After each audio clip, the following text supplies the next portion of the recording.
Hitting America's bookie. Let's talk to him. Let's talk to him. Let's talk to him. Let's talk to him, guys. I am excited. We have an awesome live stream planned for you tonight. So first and foremost, welcome to the Late Night Show with your host, Dr. Kojo. And tonight we're talking about autism and complex post-traumatic stress disorder. All right? I see people have already lined up. They're here. They're introducing themselves. So go ahead and use the comment section to let me know your name and where you are checking in from. All right?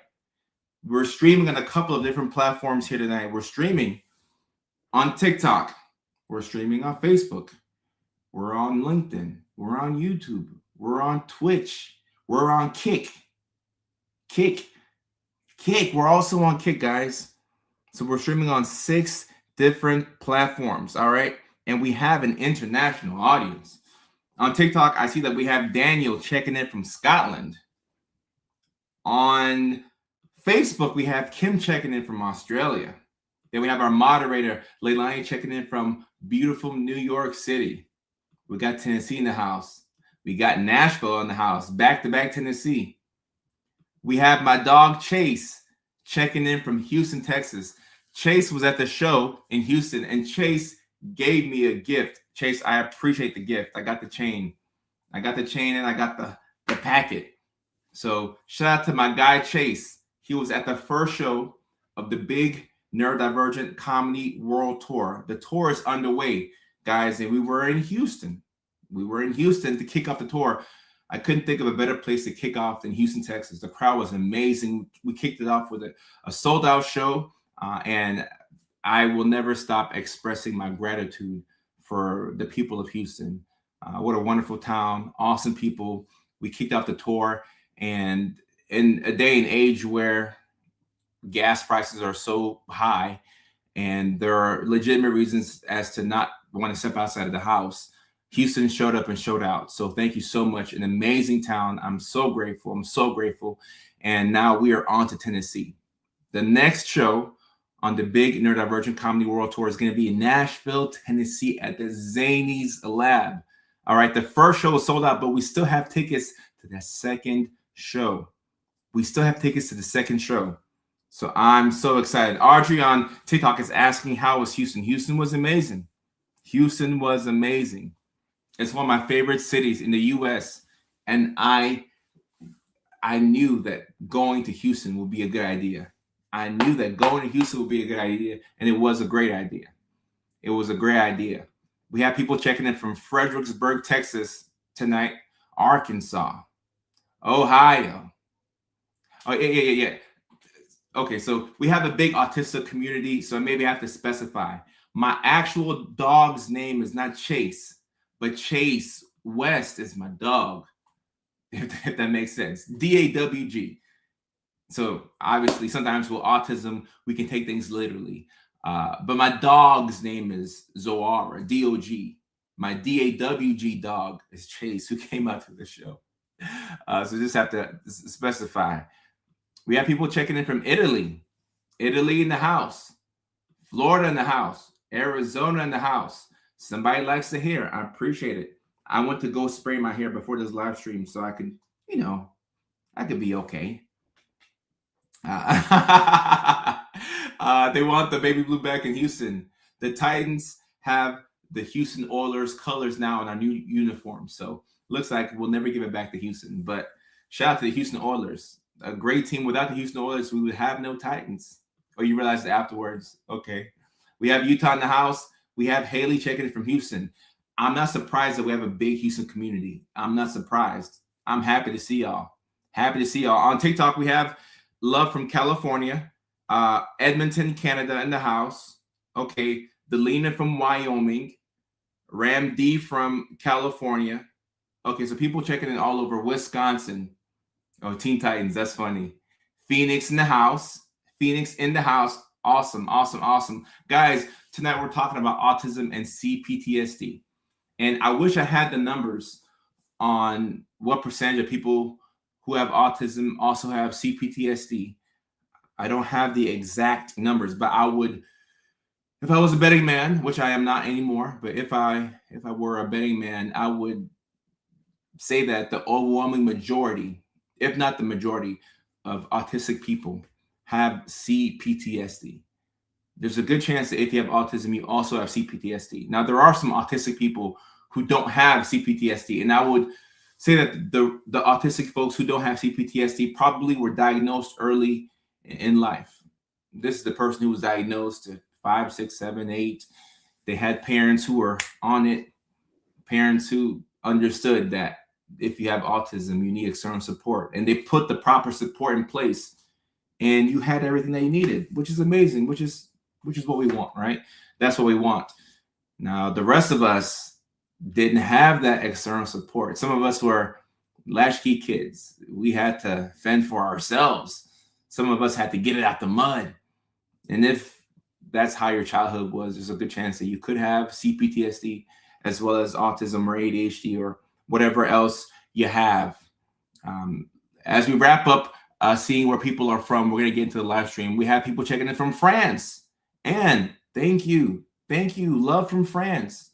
Texas in the house. Angie, thank you. Thank you. Thank you. Thank you. Thank you. Thank you. Awesome. Awesome. Awesome. Awesome. Marian says, I was not diagnosed until later in life. I have ADHD. There's a lot of us who fit that description. A lot of us. Before we get to the live stream, I want to see who we have here tonight. Drop a 1 in the chat if you have ADHD. A 2 in the chat if you have autism. But if you got both, let me get a 3 in the chat. Let me get a 3 in the chat. All right. 1 for autism, 2 for ADHD, 3 if you got both. On TikTok, I see somebody said 6. I'm weak. 1 1 1 3 3 1 3 3 2 3 3 3 3 3 2 3 3 3. A lot of people with both. 3 3 2 3 2.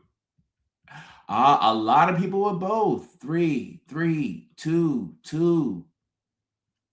Try and get to as many as I can. 1 3 3 3 3 3. A lot of us here have autism and ADHD. 3. Somebody said 1 2 3. 3 all day long. 2 3. Wow. 1. Somebody said 4. 1 3 2 3 3. Wow. 3 2 3 2 3. I didn't know you could be both. Yes, you can have autism and ADHD. You can have autism and ADHD. 3 2 3 with a twist of borderline, both with CPTSD, so 3, and 2 other things. Okay. And on TikTok, 3 3 3 1 possibly 3 3 2 2 3 3 3 3 3 3 3 2 3 3 1 3 3 1. So a lot of us have autism and ADHD. All right. And for this live stream, we're talking about autism and CPTSD. You could also throw in ADHD as well, but for the purposes of this live stream, I wanted to make it concise and talk about 7 signs that you have autism and CPTSD. And for those of y'all who are in the minority here who don't have autism, but it looks like the overwhelming majority of y'all have autism. All right. For those of y'all who do not have autism and do not know what it is, autism means that the way that you communicate with the world is different from how other people communicate with the world and how other people experience the world. So because of this, you will need some type of external support. So there's nothing wrong with being autistic. There is something wrong with being autistic and not having support. And a lot of us fall into that latter bucket and don't have support. So, we're on that quest to get the support that we're looking for. So that's autism, right? Now, CPTSD, all right, is complex post-traumatic stress disorder. And if you're neurodivergent, there's a good chance that you could have CPTSD. And this is repeated trauma over time. Repeated trauma over time. The trauma builds up and builds up and builds up and builds up and builds up and builds up. And it's just stacking up, stacking up, stacking up, stacking up, stacking up. And it's happening during the formative years of your life during those early childhood years. Those are the most precious years. And Ari, I appreciate that. I'm purposely sitting, in a way to where the light can hit me so y'all can feel that melanin. So I'm doing that on purpose. I am vain and I am doing it on purpose. Now back to CPTSD. If you are somebody who experienced a lot of trauma early in your life and the trauma kept on happening, there's a good chance that you can have CPTSD. All right. Now, to differentiate CPTSD from PTSD, PTSD comes from a big traumatic experience that happens to you that you're not able to get over. So trauma happens, guys, in life. Trauma happens. This is part of life, right? So trauma happens, but the body is supposed to resolve the trauma that you go through. But sometimes your body cannot resolve that trauma, and it sticks with you. And many months down the line, many years down the line, you realize that you're still struggling with that big traumatic event that happened, and that's PTSD. All right. And CPTSD is similar, but it's trauma that keeps on happening. It just keeps on happening. All right. It just keeps on happening. And if you've been through a lot of trauma in your life, you're somebody who is likely hypervigilant. You're always waiting for something bad to happen. And you have a hard time relaxing. You have a hard time relaxing. It keeps on giving. That's facts. You have a hard time relaxing. Okay. And somebody on TikTok says, yes, and that's why I'm going through a divorce. CPTSD. Sorry to hear that. And some of us don't know the type of trauma that we have until we get into relationships. And that's the thing about relationships. I love love just as much as y'all love love. But when you get into a relationship, it's just you triggering the other person's trauma and vice versa. That's one thing I don't like about relationships. It makes me have to confront all my childhood trauma. I'm like, stop it. Stop it. Stop it. Jay says, hi, Dr. Safra. I'm very excited to see you at Zany's. Jade, I cannot wait to see you at Zany's in Nashville. I'm 3 excited. That's May 31st, y'all. The first show sold out in Nashville, Tennessee. So shout out to Nashville. I sold out a show in my hometown, so my dream has come true. I'm so grateful. I'm so grateful. And we added a second show because the first one sold out. So we still have tickets for the second show in Nashville, which will more than likely also sell out. So get your tickets to the second show in Nashville if you're in the Nashville area. So Nashville, Antioch, Murfreesboro, Cool Springs, Antioch, Redwood. Even if you're in Fort Campbell, Kentucky, make the drive. Come on down and come and see me. Come and see me. Congrats. I appreciate it. Shout out to my community. Shout out to my community. Day before my birthday. Okay. So you must be a June baby. Must be a June baby. And somebody said, same here. I've been separated for 3 years now. Yeah. Relationships bring out that trauma. You sometimes forget that you've been through trauma until you're in a relationship. And, before you know it, the divorce happens. It really, it sucks. It sucks. I want to see your wife. She's a beautiful woman. She definitely is. I miss you. But Sarah, I hate that I miss you in Houston, but Houston is one of the cities that I will come back to. I will come back to Houston. I definitely will come back to Houston. And right now, I do not know the city that I will shoot my special in, but Houston is one of those cities on the list. So after this tour is over, it culminates in a comedy special. I'll have to pick a city to shoot my special in. Houston's on the short list. Other cities that I'm considering: Nashville, Tennessee, obviously Los Angeles, the hometown, or at least like where I live now, and Juneau, Alaska. I'm considering Juneau, Alaska as a city that I could shoot my special in. So really good things, really good things. I love my Houston community and love my Nashville community. And also, I keep forgetting to say it, but we will be in New York City, June 11th, Chicago, June 18th, and we will be in Seattle, Tacoma, July 16th. We're going to add that link later once I get that. We don't have it at the moment, but we will add that link a little bit later. Tucson's like a mini LA. Actually, I don't know. I've never been to Tucson. I've been to Phoenix many times. I used to have an ex-girlfriend out there in Phoenix. So really nice area. Really nice area. All right, guys. So let's talk about the live stream. We'll talk about the comedy later. If you want tickets to the comedy shows, hit the link in the bio.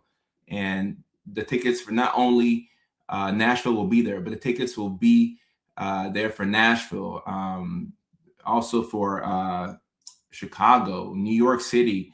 And once we add the rest, they will be there as well. Yeah, and look, people love Emily. Like in the comments, I'm trying to talk about autism, CPTSD.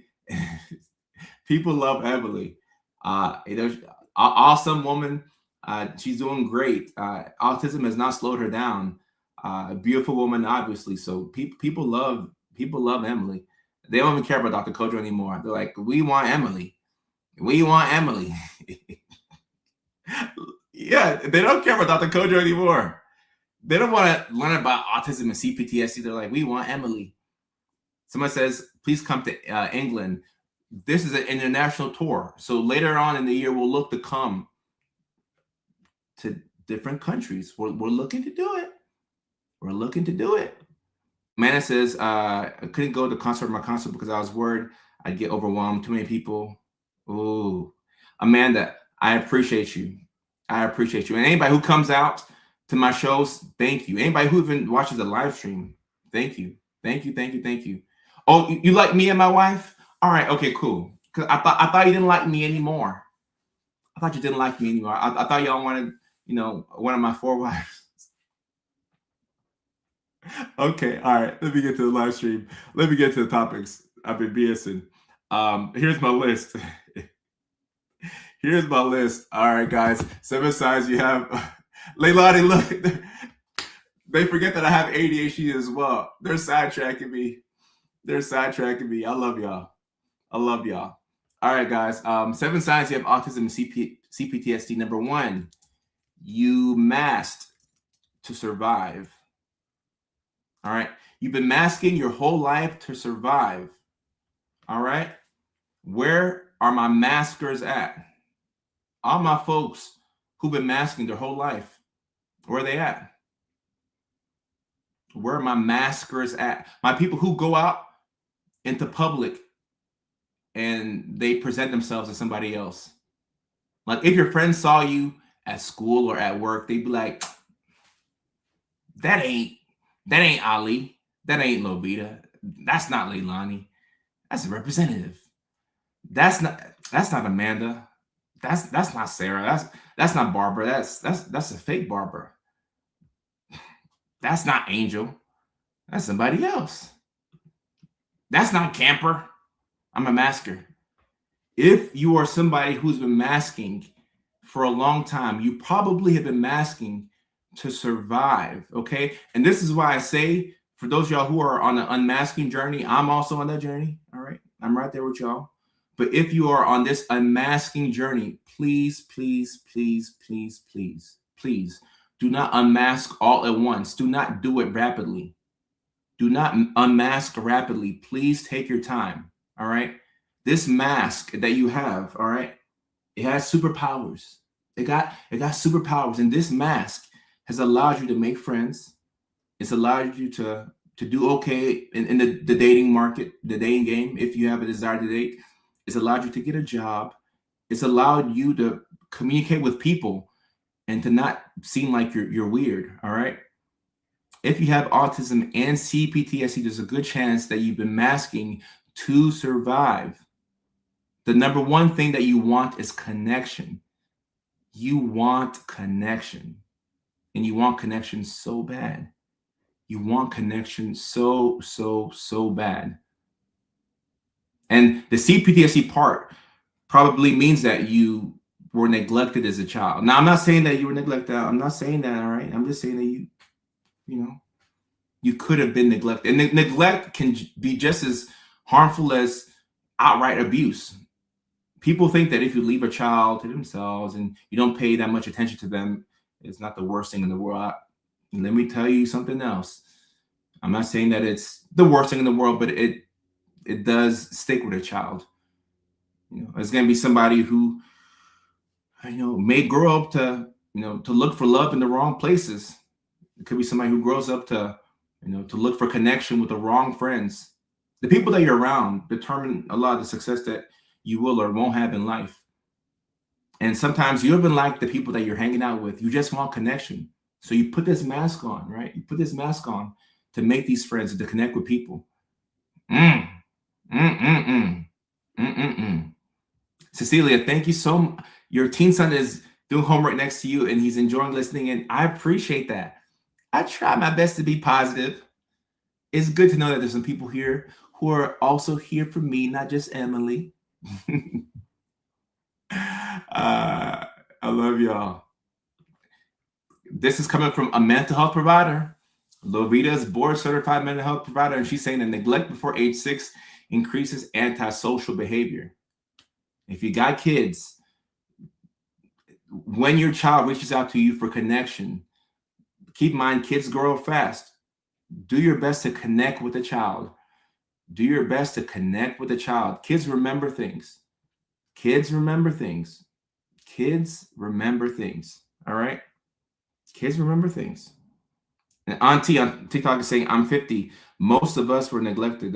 Yeah, a lot of it. And sometimes it happened unintentionally. It's not like, the majority of our parents were bad people, but sometimes, your parents were busy or they were working multiple jobs to pay the bills. That's my situation. We grew up in Norway, and then we moved to Nashville, Tennessee when I was 6 or 99. Yeah, I was 6.5. We moved to Nashville, Tennessee in the summer of 1999. And we lived in the projects. We didn't have a lot of money. So my parents were working multiple jobs to take care of us. So guess what? Kojo wasn't getting a lot of attention. So Kojo grew up to be somebody who was hanging out with the wrong crowd of people. And, parents could have been on the spectrum. Could have been on the spectrum. But Kojo grew up to be somebody who sometimes hung out with the wrong fellas. To, a guy in his 20s who had to have a girlfriend, had to go from this girl to that girl to this girl to that girl, on and on. Neglect. Kojo went on to become a stand-up comedian because he's a middle child and nobody was paying attention to him. So he had to become a comedian. Auntie S on TikTok can relate. Mom had 2 jobs and volunteered on the weekends. Okay. A lot of people can relate to my experience. Wow. And I was born in Ghana, West Africa, but left when I was about 1.5 years. And then we went to Norway. We lived in Norway in Europe. And then when I was 6.5, we moved to Nashville, Tennessee. Middle child right here. Oh, yeah, this is why I love attention. I love attention. I love it. I love attention. And I'm not afraid or ashamed to admit it. I love attention. So when you know that you love attention, you're able to, moderate it and be mindful. So, yeah. I know that I have to. This is why I don't check DMs as much, because I look in my DMs and people are saying things like, "Oh, you saved my life. You're the best ever. I love you. I love you. I love you. I love you." If I take it too much of that, it becomes hard for me to, connect with people in real life, because I expect that same type of love, and it's certainly not healthy. Not healthy. Yeah. Why? Yeah, I appreciate that. We've done it a lot. I'm grateful for what I've been able to do and adding the stand up, but we're not done yet. We're not done yet. We're still playing. I'm still playing the game. I'm not the best at stopping this, smell the flowers, but with the first show in Houston, selling out the first show, I definitely took some time to stop and smell the flowers and to thank the amazing city of Houston. All right. The second sign that you could have autism and CPTSD. I thought you were going to talk about the pics of women that No, I can't talk about that. We have middle schoolers watching me right now. I gotta be friendly for the kids. I don't want the kids to be players. I want them to be better than Dr. Kojo. I want them to be better than me. But sometimes I get some interesting messages let's just say that I get some interesting messages, and I have been for the past 6 years. All right. Second one, you've been told you're too sensitive your whole life. Where are my sensitive people? Mm. Mm. Where are my sensitive folks? 7 signs you have autism and CPTSD. Number 2, you've been told you're too sensitive your whole life. All right. Where are my people who take things pretty hard? Like when you feel something, you really feel it. Like you really feel it. You really feel it. My sensitive people. I'm definitely a sensitive person. So I put myself in positions to where sometimes I don't feel anything. Because if I feel something, I'm going to feel all of it. Very sensitive, extremely sensitive, acquired my whole life. Okay, respect, hypersensitive. Um, uh, I'd love to come to Knoxville eventually. Hopefully, they have comedy clubs out there. Intense emotions, sensitive. So, okay. Empath. I don't know how to not feel. Okay. Uh, I was told my whole life that I'm too sensitive or even over dramatic. I'm seeing my people here in the chat. I'm seeing my people here in the chat. In middle school, I had a teacher. Actually, no, it was high school, ninth grade. In ninth grade, I had a teacher describe me as sassy. I was like, sassy? Sassy? I had to Google sassy. I'm like, what do you mean I'm sassy?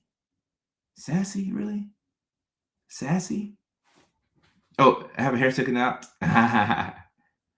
What is this? Is this white girl hair on me? Why do I have white? Yeah, I'm on the road tonight. Oh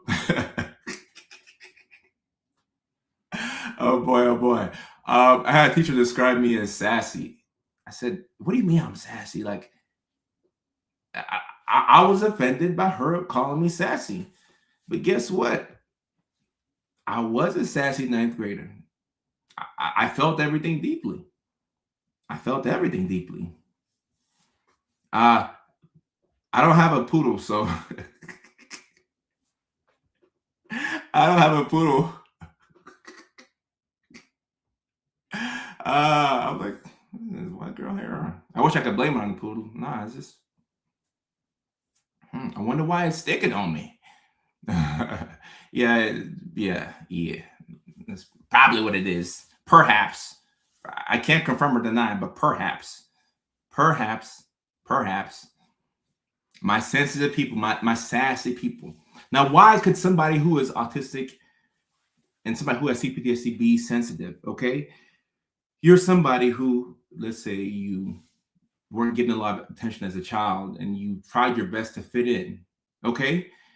The reason why you want to fit in so bad is because you have felt the sting of rejection.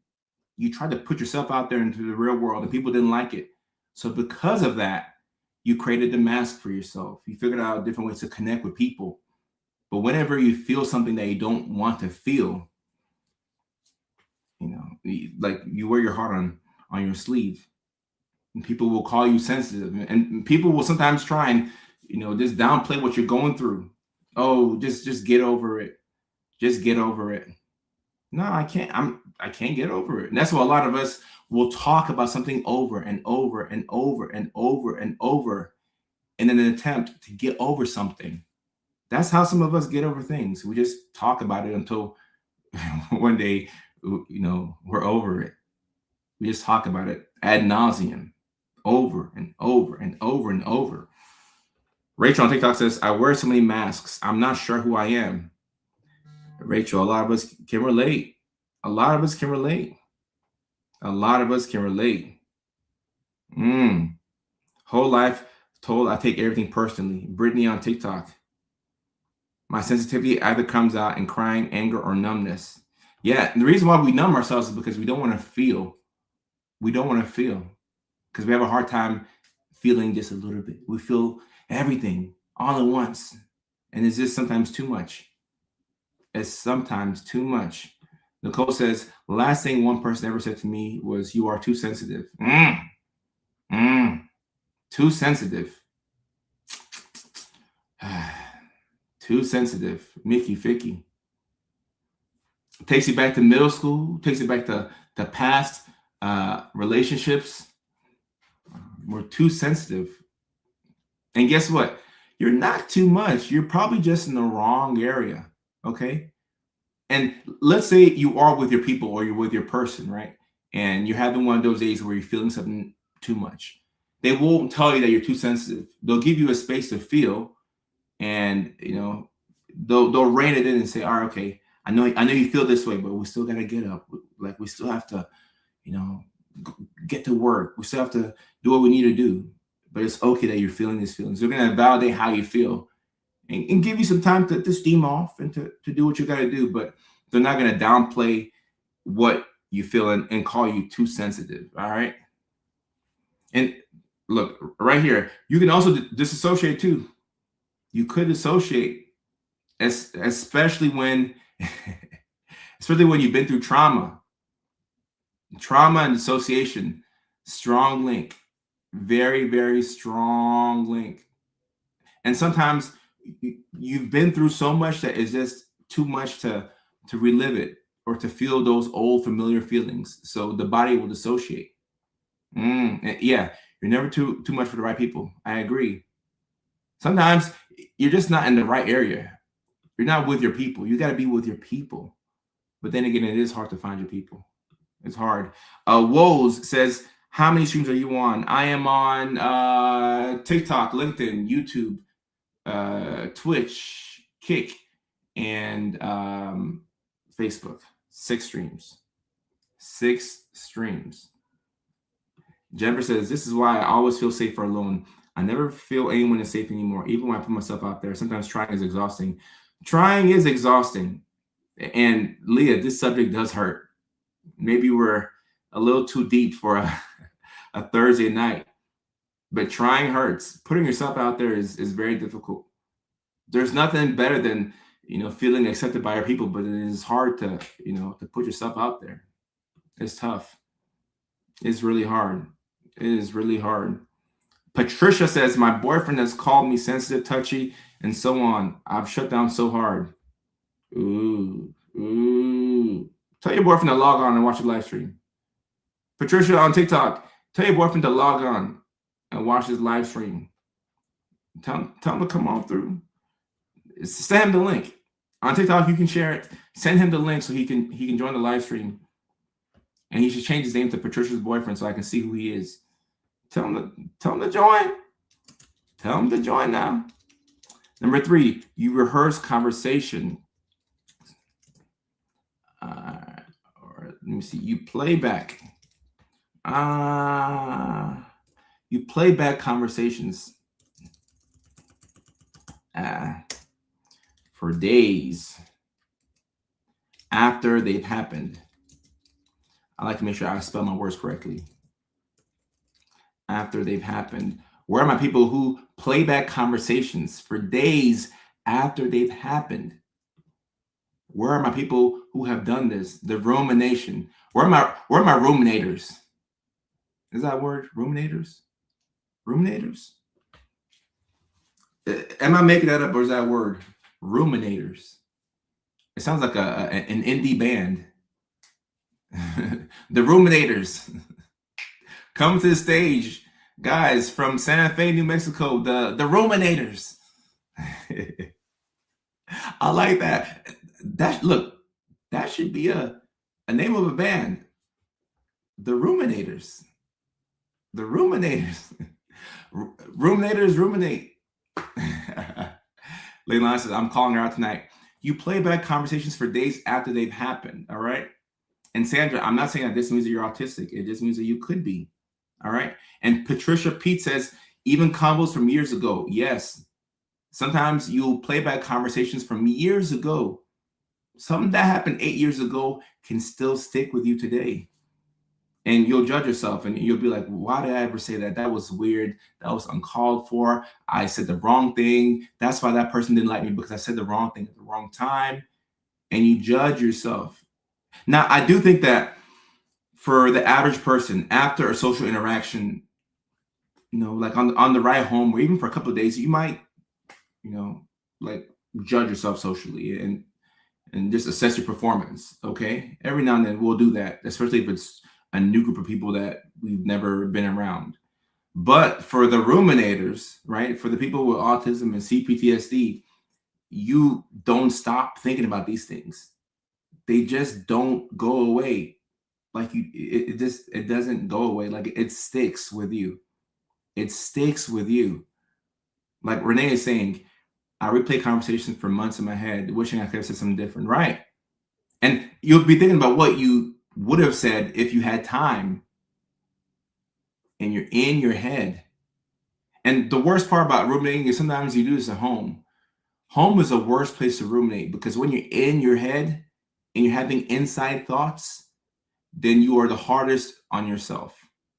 You are the hardest on yourself when you were inside and in your head. Not a good combination. If you're going to be in your head, at least go outside. Go for a walk and be in your head. Go ride your bike and be in your head. Go work out and be in your head. But don't be at home and be in your head. Don't be at home and be in your head. Brittany on TikTok says, yes, no one hates me more than I do. Ooh, don't be too hard on yourself, guys. And Rachel says, in potential conversations that may not probably happen. The ruminators. We just created a new band tonight, guys. The ruminators. Ruminators ruminate. Preservating is the word I made up. We're just making them words tonight. But the words that we're making up, they sound like they can be real words, like ruminators, preservators. It is hard when home is a safe space, and home is my safe space. I don't.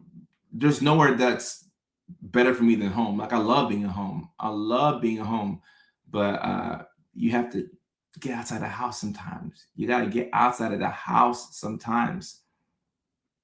Ruminators ruminate. Ruminators ruminate. Number 4. Ooh.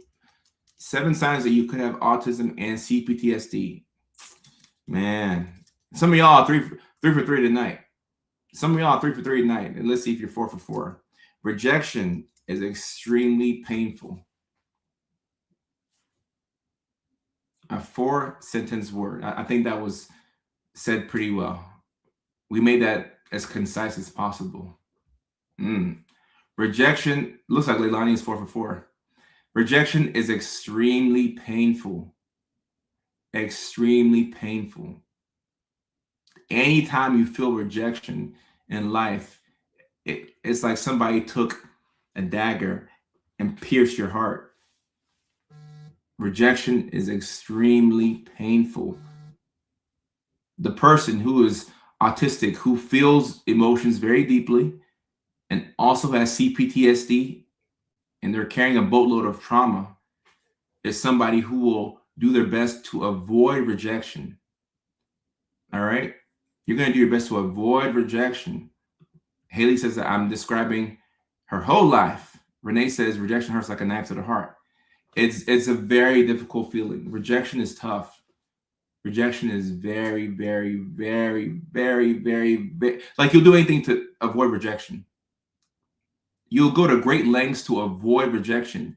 You won't put yourself out there. You'll change your mind on things that you said you're going to do. You'll isolate. Because look, if you isolate and you stay at home and you don't connect with anybody and you don't take chances, guess what? You will not be rejected. That's the good news. You stay at home, you isolate, you pull back from society, you stop looking for friends, you stop dating, you just never leave the house. Guys, if you do that, the good news is that you will not be rejected. But then the bad news is that you won't connect with anybody or anything.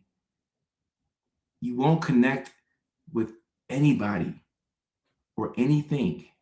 All right? And we need people. Unfortunately or fortunately, we need people. And this is something that you see a lot with neurodivergence, this aversion to rejection. Now, I don't think anybody loves rejection. I can't think of a certain person who's like, yes, rejection. All right. Oh, I love rejection. Like, oh, it's the best. But when you hate rejection to the point where you will go out of your way to switch up things and change plans to avoid rejection, that's what I'm talking about. A lot of us who are neurodivergent really struggle with rejection. I am one of those people. I've had to intentionally put myself in the path of rejection. And the more you get rejected, the better. The more you get rejected, the better. The first time that it happens, it hurts. So same thing with the second and third and fourth and fifth and sixth and seventh and eighth and ninth and 10th and 11th and 12th. But after a while, you're like, okay, I'm not afraid of rejection anymore. The way to tackle rejection is to get more of it. The way to tackle rejection is to get more of it, guys, is to get more. At the beginning of this year, I sought out to find one word to represent this year. I told my team that we're going to pick a word every year to represent the year that we're going into. And as we went into 2026, I picked the word courage. Courage is the theme of the year. Courage is the theme of the year. Everything that I'm afraid of, I'm going to run towards. I'm going to run towards. I'm going to run towards stand-up comedy. I'm going to put myself out there. We're going to do a tour. We're going to go across the U.S. and we're going to take it international. Courage. Courage. I'm going to run towards rejection in all areas of my life. In business, bring on the rejection. With friendships, bring on the rejection. With comedy and trying to sell tickets, bring on the rejection. Everything. Dating, bring on the everything. Bring on the rejection every single way that it can be brought. I want the rejection. I want the rejection. I want the rejection. Snowcone says, you play too much. What do you mean seek out more rejection? Yes, I'm seeking out more rejection on purpose. That's the only way to get better at it. Seek out more rejection. And Kimmy says rejection is protection. I agree. And rejection is redirection. If you can withstand rejection, guys, amazing things will happen to you. But you first have to settle in that nervous system, okay? Because look, the autism and the CPTSD is going to make you want to not put yourself out there. You have to put yourself out there. I mean, you don't have to, but you should put yourself out there. There's a lot of y'all who have so many different talents and so many different things that y'all can give to the world, but you won't put yourself out there because you're scared. You're scared. The theme of the year is courage, guys. The theme of the year is courage. The theme of the year is courage. Rejection is redirection. When you are no longer afraid of rejection, you become your most confident version. The African Girl series, I'll put myself out there. Do that. Put yourself out there. Put yourself out there, guys. One thing in life that you don't want is regret, okay? The difference between mistakes and regret is mistakes are things that you do that you wish you wouldn't have done. Regret is often things that you wish you would have done that you didn't do. You want to minimize your regret. You want to take the path of least regret. All right? You want to take the path of least regret. When you're old, and you're in your deathbed, you're like, oh man, I wish I would have done that. I wish I would have, asked out this person. I wish I would have gone to this school. I wish I would have tried this project, or, I wish I would have, moved to Cincinnati or Orlando or Los Angeles or whatever. But you want to minimize your regret. But a lot of our nervous systems are not calibrated to withstand regret. So you have to do your best to invite rejection. Run towards rejection. Run towards it. Run towards rejection. Chadra, my African heritage probably hinders me from learning about neurodivergence. I had to push my culture aside, and I had to do my best to learn about myself and the world. And I'm going to bring all that back to Africa. I'll bring it back to Africa now, because I got to go back and educate my people. I got to go back and educate my people. I got to educate them. All right. Number 5. 5 signs that you have autism and CPTSD. And our moderators are here. We have Leilani. She's here. She's our moderator. All right. The 5th sign that you have autism and CPTSD, you tend to be indecisive. Lovita, I think it's good for people to tell others how much they value them. That's always a great idea. You're so lucky. Your girl is so bad. Yeah, she's a bad girl. She's a bad girl. Number 5, you tend to be indecisive. Autism and CPTSD, you tend to be indecisive, all right? And a lot of this comes from the CPTSD part. Let me tell you which part comes from the autism, all right?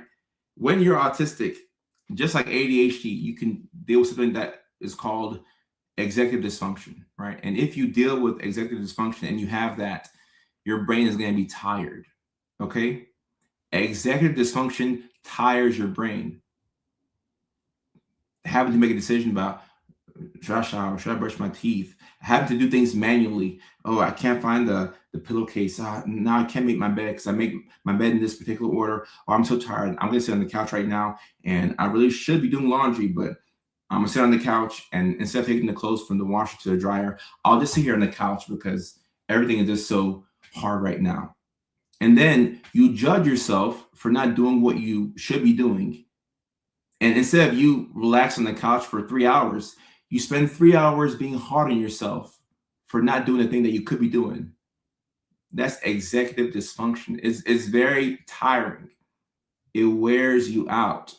So when you're dealing with executive dysfunction, you could be frozen. Like Ghost in the Schema says, you could be frozen on the couch. It's very similar to ADHD paralysis. You're frozen, you're stuck. Everything is just too difficult. All right. And it can make you indecisive. You're sitting on the couch and you kind of know what you want to do, but doing it is difficult. The action is hard. So because the action is hard, you do nothing. And guess what? Indecision is a decision. But indecision is a decision to do nothing. All right. I got to say that again. That's a bar right there, guys. Indecision is a decision to do nothing. Man, this is too real for a Thursday night. This is too real. Too real for a Thursday night. Indecision is a decision to do nothing. It's an involuntary decision to do nothing. You've chosen to do something. You've chosen to do nothing. All right. And that's how autism can make you indecisive. Now, CPTSD can make you indecisive because a lot of times when you have so much trauma, you don't plan for the future. If you've been living in fight or flight mode, you never really thought ahead to the future. You were so concerned about the present moment and make sure that you're okay, that thinking for the future is not something that you do. A lot of people who went through, big time trauma in their childhoods will tell you things like, man, I didn't think I'd make it to 21. I didn't think I'd make it to 31. I didn't think I'd make it to 41.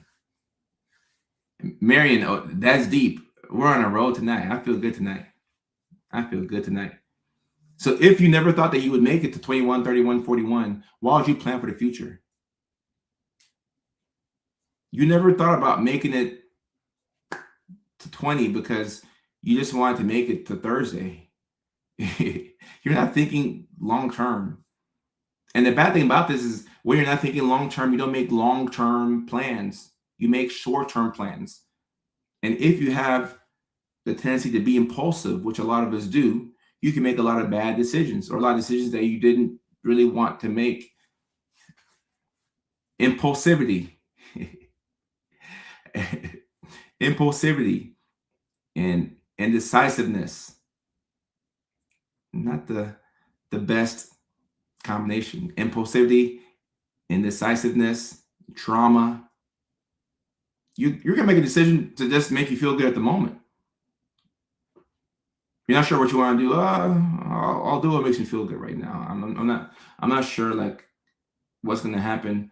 in the future, but I'm just gonna, I'll do something. I'll do something. When you plan, you tend to do better in life. You don't have to have the perfect plan. You just have to plan for something. Plan for something. It's better to plan and to be wrong than to have no plan at all. All right. But if you didn't think that you would make it to 20, why would you plan? Why would you plan? You're just gonna do what you need to do right now. Like Cindy says, I'll exist. I'll exist. I'll just the future is the future. If I make it there, cool. If I don't make it there, it is what it is. It is what it is, which is not the worst mentality to have sometimes. Sometimes you have to just charge it to the game. Like it is what it is. But as best as you can, try and plan for the future, guys. Try and plan. Have a tentative plan, okay? It may not be something that you follow to the T, but try to have a plan. Try to have a plan. The Lux Life. I see your comments on TikTok. I see your comments. I see your comments. I see them. I see them. I try my best to see it, the comments. I don't see all of them, all right, but I see them. Number 6, some of y'all 5 for 5. Number 6, you struggle to set boundaries. Where are my people who struggle to set boundaries? You struggle to set boundaries. Signs that you have autism and CPTSD, or I should say signs that you may have autism and CPTSD, because I can't say for sure, but signs that you may have autism and CPTSD. You struggle to set boundaries. Someone says boundaries don't exist. That's funny. That's funny. Boundaries don't exist. That's hilarious. And Liz says, what are boundaries? If you struggle to set boundaries, that right there tells me a couple of things about you. All right. If you struggle to set boundaries, there's a chance that you really care about people's opinions and you care about them more than your own opinions. There's a chance, if you struggle with boundaries, that you have a fear of abandonment. When it's time to set a boundary and enforce it, you're like, nah, if I set this boundary, they could leave. And if they leave, then I'll be sad. I don't want to be sad. So I was going to say something, but I'm like, whatever. It's all good. Like, it's not that big of a deal. It's all good. It is what it is. I'm okay with it. And you'll convince yourself that you're okay with something. You'll convince yourself that you're okay with a thing that you actually don't like, something that you hate, something that you would never do. You convince yourself that, oh, like it'll be all right. Like I should be fine. I should be fine. And Kimmy on TikTok has a great comment. Kimmy says, enforcing it means blowing up everything. Right. Guys, when you have boundaries, if you're gonna set boundaries, you better get good at being lonely. I've gotten dramatically way better at setting boundaries. And guess what my grand prize has been? My grand prize has been a lot of loneliness. I have a great circle of people around me. Don't get me wrong. I got people around me. But man, a lot of loneliness. A lot of loneliness. That's the thing. On one hand, you have the loneliness that you can experience if you set and enforce a boundary. And then you can have the other side where you don't enforce a boundary, but now you have people around you. And they may not be the people that you need around you or like your people, but having somebody is better than having nobody, because I don't want to be by myself. And Rebecca brings a good point. Rebecca says, if you're autistic and CPTSD, I feel like you should have to set boundaries to stay healthy. Right. But if people leaving your life is something you fear, you won't set boundaries. You won't do it. You won't do it. You will not do it. Boundaries do protect you from toxicity, but boundaries will make you lonely. Are you okay with being lonely? Are you okay with potentially losing family support? Are you okay with potentially losing your partner? And I agree. You should start with low stakes boundaries. Like, start boundaries at Chipotle when they add something to your order and you don't want it. You're like, oh no, like actually, I didn't want the beans. Like, can we redo the order? Start at Chipotle. Don't start in your actual relationship. Don't start with family. Start at Chipotle. Low stakes boundaries. All right. Like, chill. Keep it chill. Keep it chill. Keep it chill. Keep it chill. Keep it chill. And look, boundaries do bring you peace. So, guys, this is, man, I'm telling, there's nothing like peace. There's nothing like peace. Like, having a lot of friends is fun, and having people around you is fun, and having, like, just having everybody be happy with you and nobody being upset with you is fun. But you know what's better than all that? Peace. Peace. And whether you've gotten there or not, at some point you'll get to a point where peace supersedes everything. Peace supersedes everything. Everything. You'll walk away from things that you struggle to walk away from once you prioritize peace. Guys, peace is priceless. But if peace costs something, it'd be very expensive. It'd be very expensive. It'd be very expensive. Patricia on TikTok says, I only want people who are genuinely in my corner of my life. My circle is small, but tight. That's the way to go. And it takes us some time to get there. Like, take as much time as you need. Take as much time as you need. But when you get there, you can't go back. There's a point of no return where you can't go back.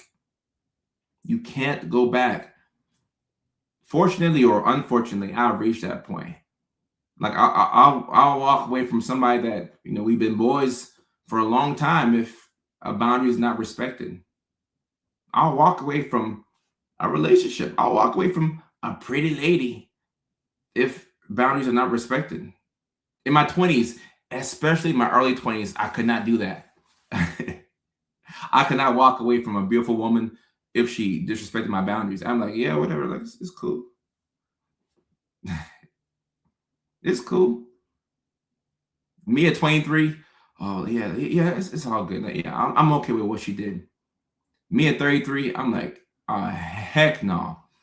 Oh, heck no. I'm gone. I'm gone. I'd rather be by my lonesome. That's the price of setting boundaries. You're going to be lonely. You're going to be lonely. Let me get those yams. What you talking about? I definitely did not mean to click that comment. I meant to click this one, but that's funny. Let me get those yams. Oh, you're talking about when I was in my 23. Oh, yeah. No, when I was 23, yeah, this is how I was. I was like, yeah, say whatever. Like, we're having sex tonight. I don't care.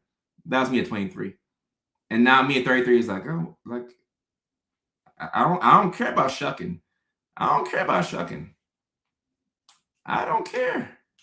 I'll be by myself. I'll play PlayStation. That's how I knew that I graduated into becoming an unk. Like, when I'm like, you know what? It's all good. Like, yeah, like, this girl's fine, but like, I'll just play NCAA and Madden tonight. I'll hop in the game with the boys. Like, I don't have to shuck. Like, Mickey Ficky is not that important. When I hit that stage, I'm like, oh no, I'm a grown up now. I'm a grown up now. I miss being young. I miss being young. I've had to walk away from my family because they didn't respect boundaries.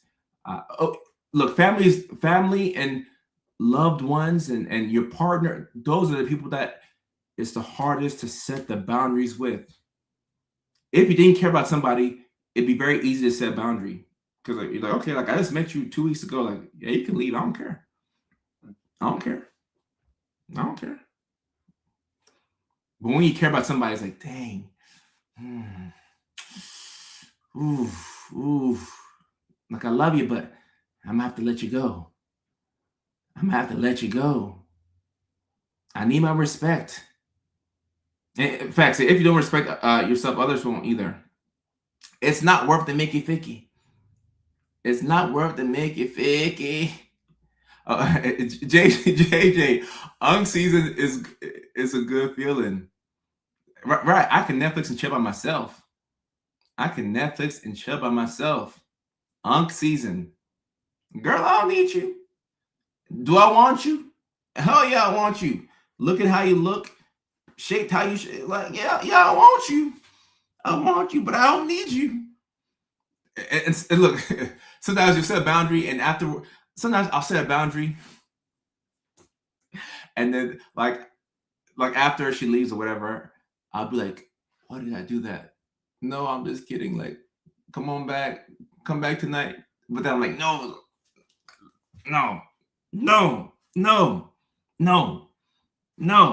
I gotta put my foot down and give my respect. And as a guy, once you can do that, that's how you know that you've grown up. You're officially an unk when you can do that. You cross over into unk season. When I'm Mark, gotcha. Probably do another 15 to 30 minutes. And look, we still have, we got one more. Yeah, we got one more. Yeah. Look, you can call it ego, but I think it's more so respect. And there is some ego in there too, but it's more so respect. Respect, guys. Respect. What did Aretha say? RESPECT. So that's the unks out here. Yeah, there are some unks out here who are 60 acting 15. Facts. Look, self-respect is hard. It comes at a cost. Everybody talks about self-love. Oh, I'm on my self-love journey. Oh, I'm on myself. Okay. Self-love is all cool until you have to exercise it. Self-respect is cool until you have to exercise it. Nobody will tell you, oh, I don't respect myself. When's the last time you met somebody and they're like, oh, yeah, I don't respect myself. It is what it is. No, nobody's gonna admit that to you. Can you sing your famous Akon song?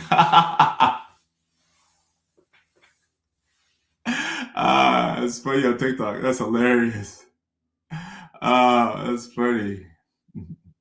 I can please me better than anyone can. I don't know about that, Sandra. I think I could think of I could think of some women that can please me better than I can please myself, but respect.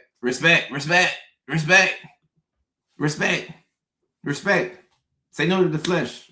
Respect. I had to move to a different city an hour away. It makes saying no a bit easier to say. Lisa, this is an outstanding idea. There's nothing wrong with moving away to make it easier to say no. Because sometimes if you're in close proximity to, I'm assuming, family in this situation, it's hard to say no. But when you put some distance in between you and the loved one, it's a lot easier to say no. Like, I can't do that. I wish I could, but or sometimes you're like, I could, but I'm going to choose not to do this. So putting some space in between you and the loved one can be a little easier. We haven't had any water. I met my water goal today, but let's get this water in, guys, before I drop the 7th one. Let's get this water in. Water. Get a little bit of water.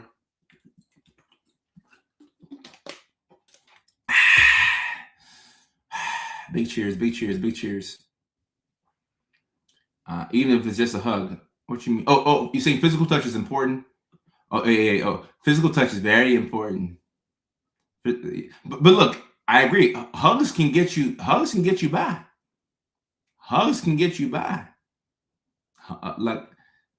Like especially in my younger days, a lot of times that I thought I was horny, I just needed a hug. I was just like, I just needed a hug. I just need someone to come and hug me. I'm like, oh, I don't want to shuck. I just needed a hug from a big mama. I'm like, I needed a big mama to come and just hug me like this. Like, Tisha on TikTok says, "Oh, heck to the no, no, Tisha, no. I need that big mama hug like this. The hug comes with like a little stem. We rock back and forth, left and right, left and right. Now, don't hug me too long, because like it could, big mama might take it to the next level. Just leave it at the hug. Just leave it at the hug. All right, leave it at the hug. Don't get too handsy.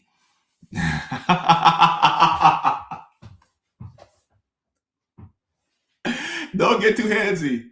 Don't get too handsy. Oh, do they call that the little spoon? I'm not familiar with some of these terms. The little spoon? Is a little spoon what they call it when it's like big mama going like this to you and you're like this? I guess if that's a little spoon, then yeah, it's a little spoon. You like big mamas? Well, I mean, it's a limit to the big, but somebody gotta appreciate the big mamas. Somebody gotta appreciate the big mamas. Shout out to the big mamas out there. Shout out to you like the one being held and cuddling? Actually, no. I'm not a big fan of cuddling. Interestingly enough, no. I'm not a big fan of cuddling. Like, I'll cuddle for like 10 seconds. After that, we need to get on to the next step. We need to get on to the next step. Like cuddle. Like, all right. We've cuddled for 10 seconds. All right, it's time to, we need to progress to the next thing. Cuddling is pointless, but like a lot of times you'll be dating a woman who's like, yeah, I want to cuddle. I'm like, oh, fine, I'll cuddle. Warm up the oven. I can warm up in 10 seconds. 10 seconds, yeah. 10 seconds I can warm up. Yeah. Short-term cuddle, like, yeah. I don't need a 40-minute session. No, I don't need, no, just 10 seconds. 10 seconds. 10 seconds, yeah. Cuddle real quick, like, okay, all right. Now it's time to move on to the main event. It's too hot. Yeah, it's too hot out here to be cuddling. Cuddling for what? What are we cuddling for? Natasha on TikTok says, I loved cuddles when I was young, but now that I'm older, I hate it. Yeah, like it's pointless. Like, well, what? These women who need 40-minute cuddling, I've met some of them, and I converted them to my game, my system of doing things. We're not cuddling for 40 minutes. Nah, we're not cuddling for 40 minutes. No. In 40 minutes, I can wash the dishes. I can get the clothes in the washer to the dryer. They can be dried. I can sweep. I can mop. 40 minutes is a long time. No, no. Somebody says, I love cuddles, but only if I'm in the mood for them. I have never been in the mood for cuddling ever in my life. Yeah, let's get to business. I'm a businessman. I got 2 businesses. I'm a businessman. Let's get to business. I'll get your dog to cuddle with. Okay. Now, if it's your dog, you gotta give your dog some love. You feel me? You gotta give your dog some love. But my lady, we're not cuddling for 40 minutes. No, we're not doing that. No, ma'am. No hand. No turkey. Hold hands and have handbrakes in between. Okay, interesting. Until you're married to someone who, no, you tell your person that we're not cuddling for 40 minutes. Oh my, if y'all cuddling for 40 minutes, I'm sorry. I apologize. No, aftershock and I go to sleep. So there's no aftershock and cuddles. 10-second cuddle before and 10-second cuddle afterwards.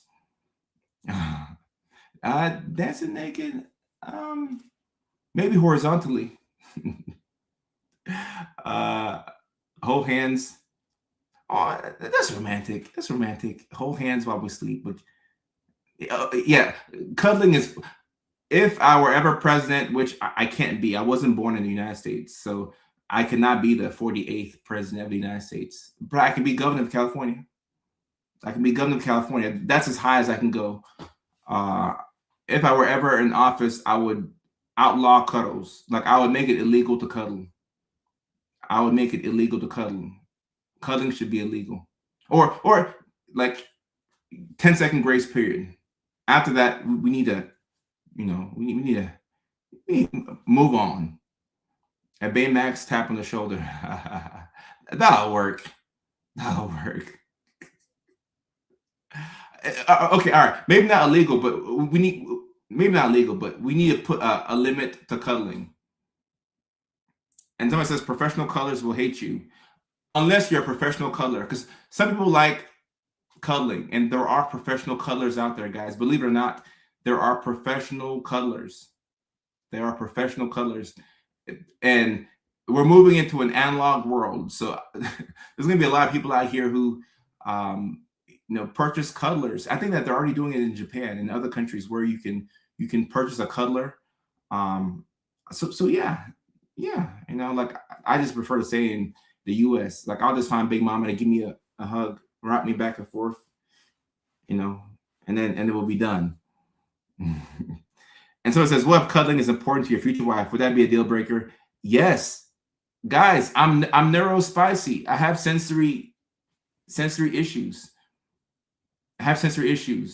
You'd be cuddling for an hour, and then after that, you try to get to the next step, and she's like, "I'm tired." Oh heck no, we're not doing that. You tricked me. You tricked me. You tricked me. I'm not really a fan of being touched. Like just like on a day-to-day basis, just like touch me. Like I'm not a fan of being touched. But like if the touch is like, I remember saying this in high school to my sister. I told her that I don't like touch unless it's sensual. Like if the touch is going somewhere, I'm like, okay, yeah, please touch me because it's going somewhere. But if it's not going anywhere, I'm like, what's the point? Like what's the point? What's the point? What's the point? 3 minutes, Amanda. I'll give you that. 3 minutes. Maybe 10 seconds is too short. I'll give you 3 minutes. And Rachel says, Rachel on TikTok says, 19 years of marriage, and I hated cuddling when we first got married, but now I enjoy it. Okay.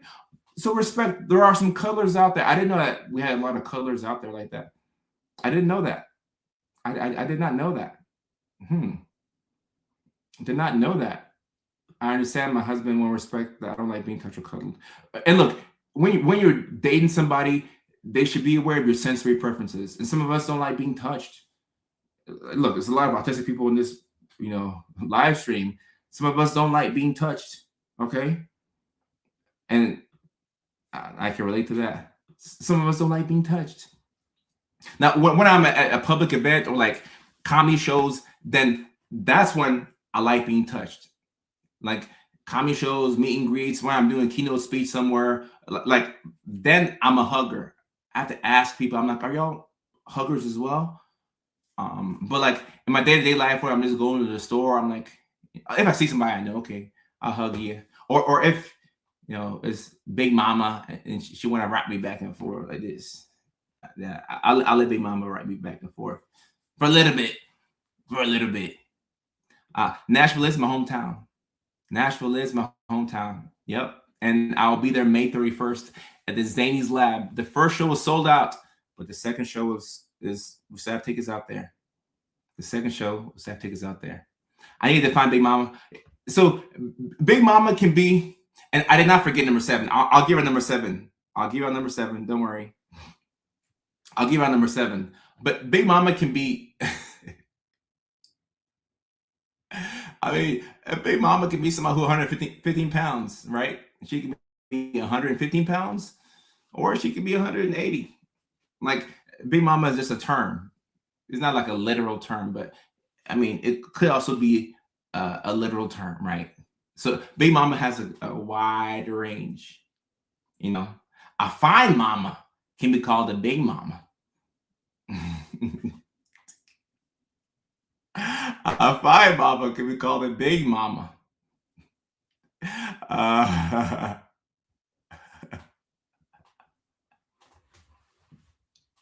All right, guys, we'll get back to the cuddling and right. Look, a 5 foot Big Mama means business. Mm-hmm. Mm-hmm. So many mamas. And like I said, she can be 130 pounds or 180 or whatever. Like a lot of different ways to define a big mama. Let me give out the seventh one, and we'll get back to it.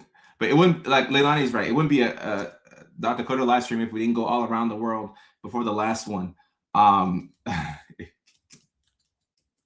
right, seventh sign that you have autism and CPTSD. All right, therapy often doesn't work for you. Therapy often doesn't work for you. Okay, Mama Dragon. I have to see how I like that term, Mama Dragon. That's funny. Therapy often doesn't work for you. Okay, so therapy works for a lot of people, but some of us, especially those of us who are autistic and have had to mask and are very aware of the world and have CPTSD and are hypersensitive to everything. Look, the person who has autism and CPTSD is hypersensitive to everything. They can tell when the mood has changed in the room. They can pick up on some of these small signs. So if you're that hypersensitive to the world around you, there's a good chance that you're also very aware of yourself. And if you know yourself at an intimate level and you know what you struggle with, sometimes therapy can feel pointless to you because you already know what your problems are. You just need help getting from point A to point B. That's what you need help with. The therapist is pointing out things that you could work on. You're like, I already know this. I knew this when I was 14. I've been knowing this. But how do I get from point A to point B? How do I get from point A to point B? And this is why I love neurodivergent people. Therapy by itself is not going to cut it. It won't cut it. You need therapy. You need meditation. You need to give yourself some time to be introspective. And also, you need to be nicer to yourself. You cannot shame yourself into getting things done.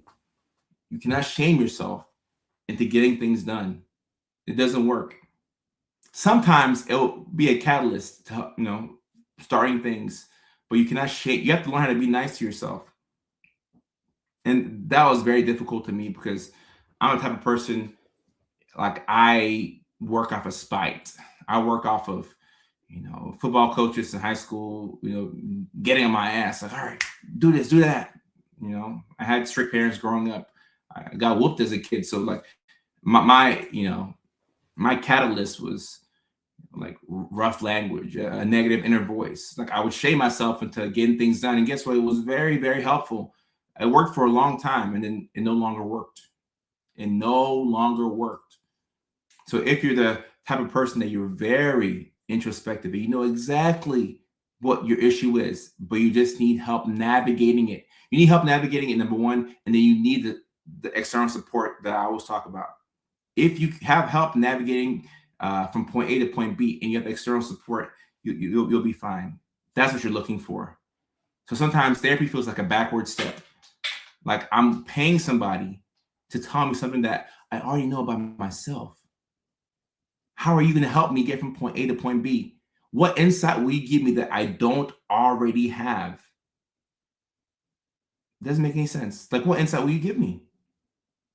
What insight will you give me? Molly, yeah, I'm the same way. I respond better to tough love.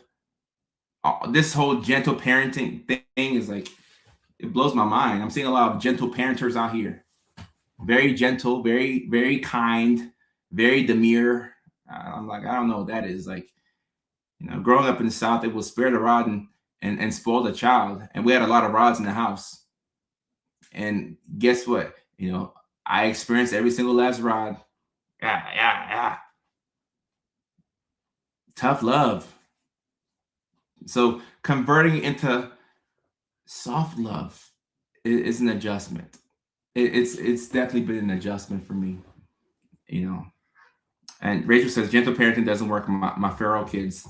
Yeah, look, there's a lot of gentle parenters out here, talking to their kids like, "What do you need, sweetheart? Are you okay?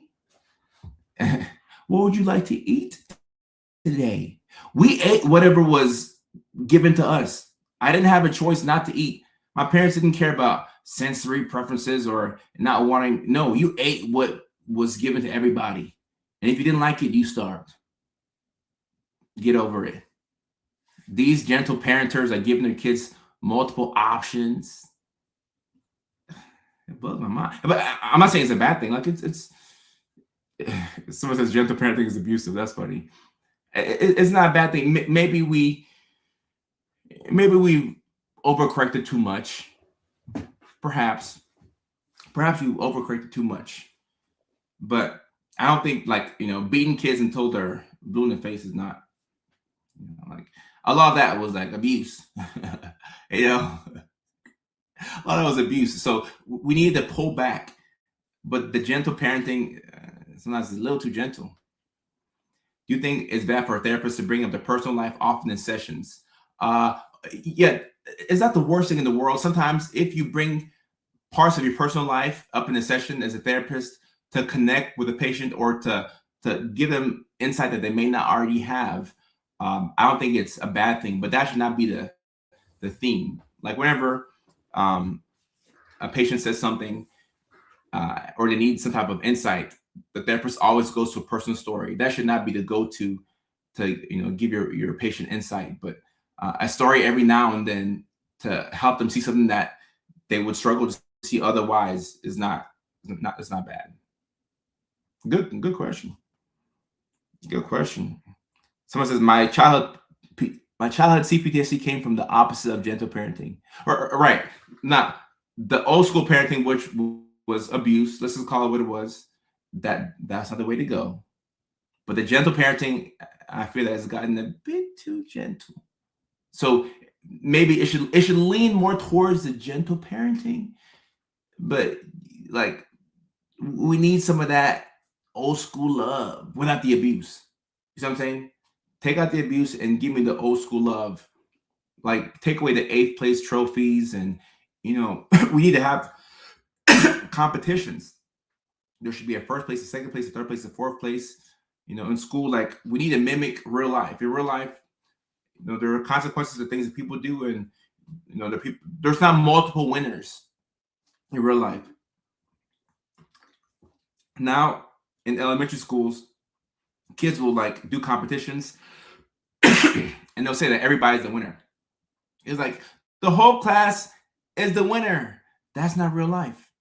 Everybody doesn't win. You have winners and losers. So we shouldn't give everybody trophies for participation. That's not preparing kids for the real life. At the same time, we don't have to bring back that abuse from the old school, because that was abuse. That was abuse. Molly says, a gentle parent due to physical abuse as a child. Right. We can take out the abuse and like still effectively parent kids. Yeah, JJ, facts. Get rid of the participation trophies. Get rid of them. Get rid of them. Get rid of them. And I don't think I would smack my kids, honestly. And I never thought I'd say that, like growing up. But if anything, like do like a little tap. No, coach, don't do that. Like a little tap, something like that. But I wouldn't do it. I would leave it to my old lady. I would let her spank the kids, and after that, she can come and spank me.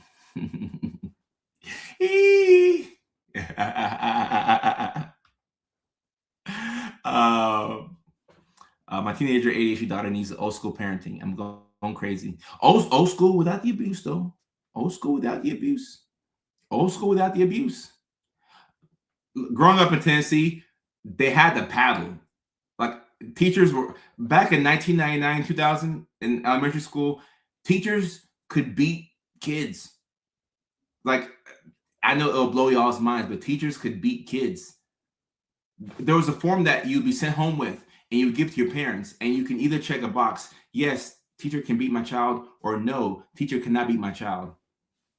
Yes, back in the day, teachers could spank kids. Well, at least in the South, like with the paddle. At least in the South. Oh no, yeah, extra spicy tonight. Yeah, my old lady can spank me. After she spanked the kids, and not with the paddle now. Not with the paddle. I don't want her to spank with a paddle. You know, just the regular shucking, the regular shucking. My elementary coach spanked us on our birthday. Wow. Oh, wait, yeah, you grew up in my era. We had a paddle in school. I grew up in Texas in the 80s. Guys, I promise you this used to happen. The kids today would not believe it, but this used to happen. They used to paddle kids in school. And on TikTok, someone says, yes, I was paddled for talking. I remember this, and I'm from Texas. Look, these kids don't know. You used to get, my goodness. Oh my goodness. Oh, you saw that coming? You know me well. Your old lady can spank ya. Then you bring back shame because only so many bully stories, and there's a lot that we have to do to fix these kids. And if you don't have kids, you're not concerned about what's happening in the elementary schools. So some of us have to start having kids so we can get to these schools and we can make a change. He uses his hand. Oh, he uses his hand, not a paddle. Oh, heck no. Oh, heck no. I was paddled for during a good fight. Wow. Well, I got paddled in the second grade in Memphis, Tennessee. Yep. Okay. So y'all can relate to what I went through. We're getting so old, man. We're old. You got it at school and then again at home for getting in trouble. Right. Yep. On TikTok. Yeah. You would get paddled at school and then you would come home and then you would get paddled again. Oh my goodness. Oh my goodness. Oh my goodness. Oh yeah, I'm gonna have 6 kids. Uncle got to get busy. Uncle got to get busy. Your whole neighborhood would be. That's funny. Wow. Yeah. Okay. That's how it was back in 1999 in Nashville, Tennessee. The paddle. I remember my teachers being very mad that they couldn't paddle us in the late 70s. It was new. So it started in the late 70s, huh? This whole paddling thing is at school. But I don't think I would let teachers paddle my kids. Yeah. I'll find other ways to discipline the kids. No phone, no PlayStation. Like there's ways to, set a boundary without a paddle. They hit you with a shoe or a belt. Oh yeah, well, Hispanic culture was just like the African culture. Like we got hit with whatever was closest. Whether a belt or a shoe or a broom, dustpan, whatever was in the vicinity. Oh my goodness. Yeah, no, but getting home was the worst part for sure. A wooden ruler, Tijuana, Mexico. Wow. Yeah, it's a good thing that we stopped the paddling. 1976, I got paddled in school. Wow. So this thing started in the 70s. I don't have Baltimore on my list of places I'm coming to, but I'm looking to add DC at some point. DC, Baltimore is close. It's close. My twins never experienced that. Bamboo stick with the bamboo growing in the backyard.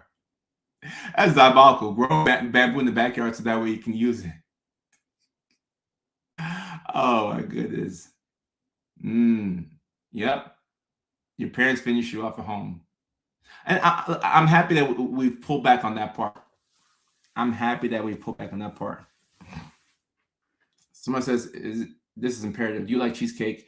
Yeah, cheesecake is all right. Cheesecake is decent. I like cheesecake. Philadelphia. Do we have a Philadelphia show? We have a New York City show. New York is close to Philly. We don't have a Philly show yet, but I just want to say is that I'm looking to add at some point, possibly next year. Possibly next year for Philly. Possibly. I was paddled with a wooden paddle by a Christian principal in 1990. I was in the 4th grade. Oh, we're all unks and aunties over here. My 16-year-old has never been punished. Has never been punished? I said that we don't have to use a paddle. I didn't say we have to stop punishment. My goodness. My goodness. Kids got to be punished, but it doesn't have to be physically. Hairbrush. Some kids were disciplined with the extension cords. Ooh. Unfortunately, I can relate. Unfortunately, I can relate. I'm a 2000 baby with mixed cultures. I wasn't spanked out, but I wasn't a trouble kid. The 2000s babies, that was the beginning of all this gentle parenting. That was the beginning of it. Y'all definitely got the, y'all got it easy or easier. I don't say easy, but y'all got it easier for sure. The Avon Ivory Hairbrush. Wow. Ooh, some people really remember. Kids need discipline, not necessarily punishment, consequences. I agree. You got to run a tight ship. You have to run a tight ship. It doesn't have to be, like physical punishment, but this discipline, something to prepare kids for real life, actual real life. I never got beaten. I was a latchkey kid, minding your business kind of kid. Do you know how they would do it in Ghana? Luckily, y'all weren't in Ghana. So when we were living in Norway, my parents took us back to Ghana so we could see our culture. And we had to go to school while we were in Ghana. We were there for a month, and we were forced to go to school. One day in class, all of the kids were really bad. So the teachers lined up all the kids, and all the kids were going to get the paddle. And as a demonstration to show all the other kids, hey, like, this is what you're about to have to do. We all lined up in a line, and the kids would lean over a desk. They pull your pants down and give you the paddle. And they will pull your pants down in front of the whole class. Involuntary free balling. And everybody would have to go up and get a paddle in front of the whole class. And I remember I was in the class where everybody was bad. And I was in the back of the line, and I was like, please, Lord, I don't want them to pull my pants down. I don't want the girls to see me. I want them to pull my pants down. Please don't pull my pants down. And luckily, Lovita, look, if I'm lying, I'm flying. If I'm lying, I'm flying. If I'm lying, I'm flying. They lined us up. And you got to see every kid's willy, every kid's butt. They lined you up. But luckily for me, as I was getting to the front of the line, my uncle came to school, and my uncle talked to the teacher, and he told the teacher that my sister and I weren't actual students at the school, and that we were on vacation. We came from Norway. We were international kids. And the teacher pulled us out of the line, and I didn't have to pull my pants down. I was like, thank you, Jesus. Thank you. Like, my heart was racing. I'm like, please, oh my gosh, you're going to put my pants down in front of everybody. My goodness. Ghana. This is Ghana 1998. So what, 28 years? Oh, dang, that's a long time ago. Oh, no, I'm an unk. 28 years ago, that's how they were doing it. Unk for the win, yeah. No, depending on what she looked like, she could put my pants down, but not in the class where everybody can see me.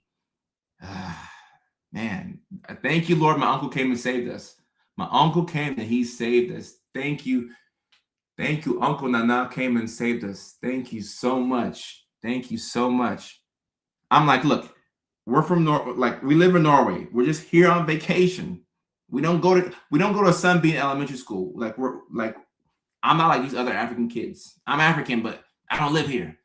Give me special treatment, please. Give me special treatment. My goodness. That type of punishment was, And Auntie says they did that in my mom's generation on TikTok. Yep. Lux Life, this was 1998, 28 years ago. 28 years ago, Ghana. 28 years ago. Yeah, Rachel, I grew up in Norway for almost 6 years. And then we moved to Nashville. Yeah, my uncle deserves a gift. He deserves a gift. I'm not sure if he remembers that story, but I got to let him know that he saved us back in 1998. He saved us from embarrassment. Big time. Big time. Whew. But yeah. Yep. My goodness. There you go. You're noticed. Hi, Noah. There you go. You're noticed. But yeah. So those are the 7 signs that you could have autism and ADHD. Number 1, you master survive. Number 2, you've been told you were sensitive your whole life. Number 3, you rehearse conversations after the fact for days, weeks, months, years after they happen.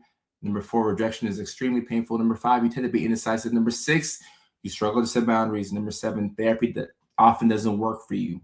Those are the 7 signs. 7 signs. I'm glad you have experiences. Oh, wait. Unc has been through a lot. Unc has been through a lot. And I use my experiences to share with other people to let them know, yeah, I like soccer. Soccer's all right. And somebody on TikTok said that they're going to look into proper testing because they know that they are. Guys, getting proper testing, it can help to confirm a diagnosis. It can really help you out. We've been stimming tonight. We've been having some good stims tonight. Really been stimming. The last one was therapy often doesn't work for you, Nicole. And someone says, do you still take medication? Yes, I still take medication. Like I'm still neurospicy at the end of the day. Yeah, I'm gonna call my mom tonight. Thank you for the reminder, Andrea. Thank you for the reminder. Yeah, I still take meds. Guys, at the end of the day, I'm still neurospicy. Like I'm still liable to do all of the things that I listed on this list. Oh, first 3 again. Oh, let me go slower. Keep out the list again. Number 1, you enjoy Big Mama. I'm kidding. Number 1, you masked to survive. Number 2, you've been told you're too sensitive your whole life. Number 3, you rehearse conversations after the fact for days, weeks, months, years. Number 4, rejection is extremely painful. Number 5, you tend to be indecisive. Number 6, you struggle to set boundaries. Number 7, therapy often doesn't work for you. And those are the 7 signs you may have autism and CPTSD. I didn't realize I was going so fast. I do that sometimes where I talk so fast. Someone says, you think you can do better without them? No. I mean, at one point I thought that I could do better without the medications. And then when I got off of them, I realized why I needed them and I went back on them. So no shame for me in my game with medications. Like I need the meds and I rock with them. It's like you were talking slow and fast. Facts. I have a tendency to do that. I don't take meds. I'm neurospicy from trauma, but I've been healing it. Guys, look, meds not the only way to do this. It's not the only way, you don't have to take medications, but you have to find support some way, somehow. And look, what I found is that when you don't get support, you can look for support in the wrong ways, in the wrong areas, and then now you're going backwards. So for me, I just want to go, take my meds, just go the textbook way, and not self-sabotage, because you can win by not losing. Keep that in mind. You can win by not losing. So you just have to not lose. You have to be consistently not stupid for long periods of time to succeed in life. That's the key to success. Be consistently not stupid for a long period of time. That's all it is to be successful. So I have to get out of my own way. I gotta avoid the big mamas and avoid, the people trying to, shock me. Depending on what she look like, I might let her pass. But for the most part, I gotta, Gotta keep a G. Keep it moving, keep it moving. Cindy, I appreciate you. Appreciate you. We had a good live stream. I remember what you said about hanging out with neurodivergents, that you might be as well. Oh yeah, I believe that. If all of your friends are neurodivergent, yeah, there's a good chance that like you will get your diagnosis very soon if you don't have one, because we speak a certain language. We speak a certain language. Put one on a shirt. What did I say? I've been talking a mile a minute. Been in bed for 3 days. Can't manage to get up for more than the bathroom. Any tips just to get up? If you've been stuck in bed for a long time and you can't get up, reduce your expectations. Make it as simple as possible. Have one goal. No more than one goal. Like have one goal to get up and like just wash your face. And once you do that, you can get back in bed. Make it very simple for yourself. Very, very, very simple for yourself. Super simple. Super simple. Got out of the house today and walked the dogs. Jessica, congratulations. Congratulations. Congratulations. Emily, I'm not sure what happened today in Tennessee. I don't really keep up with politics. I do that intentionally because it can be very distressing. But I do need to keep up at least somewhat. But regardless of my lack of knowledge, I'm sorry that you've had such a hard day, and I hope that the rest of the day gets better. I know it's almost 10 o'clock over there. Hope it gets better for you, and hope that the rest of the week and the weekend is memorable for you in the right way. Hope that it gets better. Hope that it gets better. I have 2 emotional certified cats. They're the only ones that I want around me. And pets are, speaking of pets are a great companion and friend for a lot of us. Those of us who don't want to be with like people and things like that, pets are great. Pets are great. I think that's one of the reasons why I got a pet, because I was going from girlfriend to girlfriend to girlfriend to girlfriend, and I said, okay, I need somebody at home with me, but like let me be with somebody that like is like a low stakes. And pets are a lot of work, but I just needed somebody that was at the house with me, that I wasn't like accountable to in a romantic context. So I went with the pet. Is all 4 of your wives? Just 2 of them are here tonight. Just two. I'm lonely tonight. Rachel, appreciate you. Making eggs at 11 p.m. for dinner. Nothing wrong with that. Nothing wrong with that. I'm from Tennessee, but California's my home state. Miss really. Yeah. I'm from Tennessee. I also grew up in Georgia as well. Let me see what there's here on TikTok. My family knew I had autism when I was a child, but didn't do anything until a year ago. So a lot of people like that. A lot of people like that who their parents, received, their parents took them to get assessed and they got that diagnosed with autism at a young age, and the parents never told them. I don't know why people do that. I think that they try to protect the kids. I mean, if that was me, I would tell my child, but I would let them know that it's not a bad thing, and then I would give them the proper support. But especially in the Black community, that happens a lot. It's like they'll say, "Oh, your kid's autistic," and you're like, "All right, bet," and then proceed to never tell the child. And then you find out when you're 35, you're like, "Oh no, I was diagnosed when I was 5. I had to wait 30 years. 30 years. You thought I had a 5th wife? No, 5 is too much. I don't know why anybody would want to have 5. 4 is the max.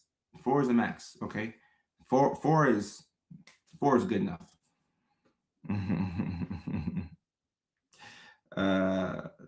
My mom was like, "I thought you were just like your dad." I was like, "We're both out."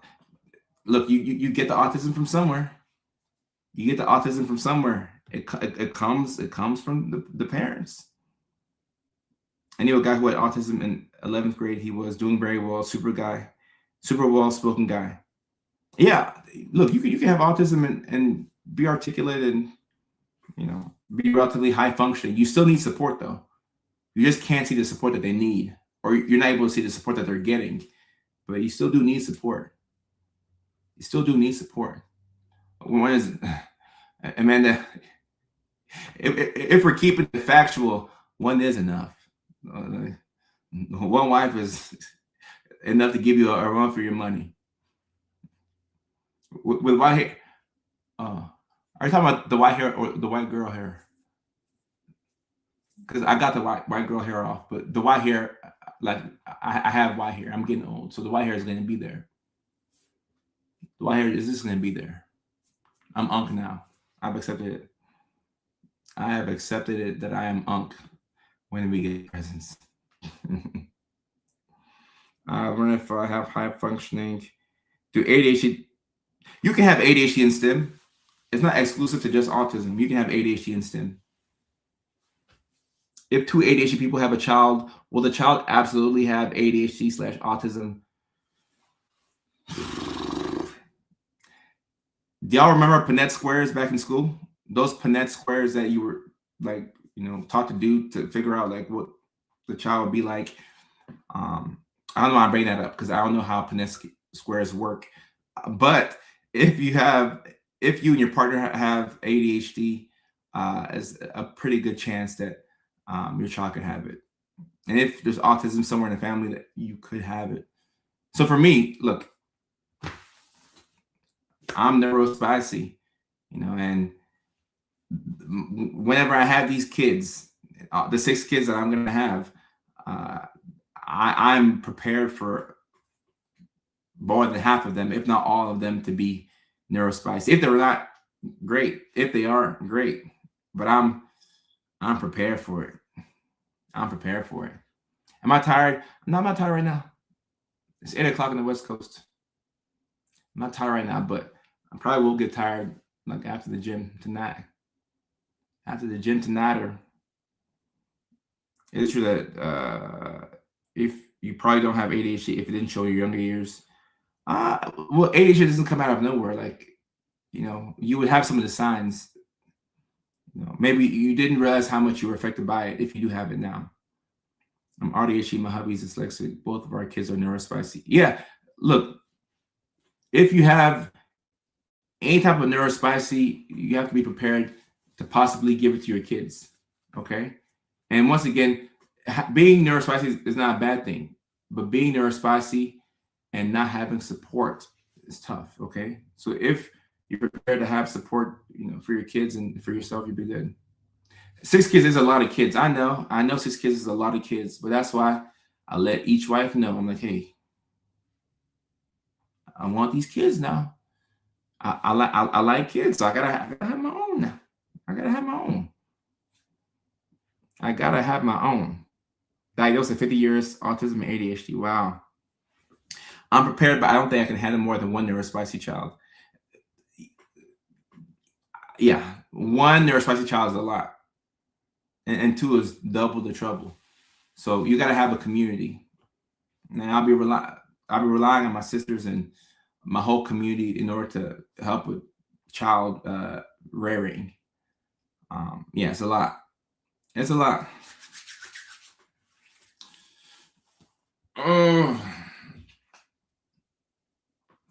Neurodivergence becomes obvious in adulthood for some of us because as adults we have to face things we have to face as kids. Right.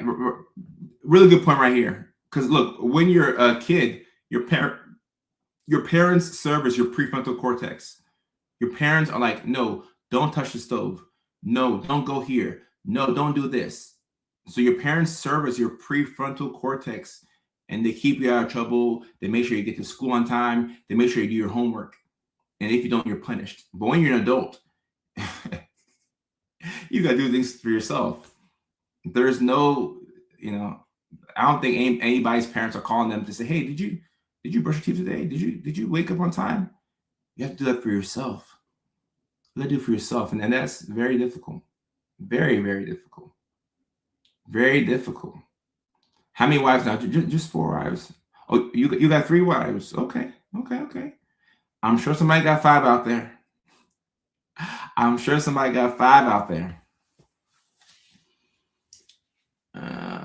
trying to be a big supporter. My 11-year-old had to defend her against her own grandma. when she was having no people. Okay. Respect. I feel like parents should have to pass a class to have a child because some have no clue. It's a hot take right there. That's a hot take right there. Oh, guys, great live stream. Great live stream. And as we get to the end, Amanda, challenge accepted what? Challenge accepted for what? The fifth wife or what?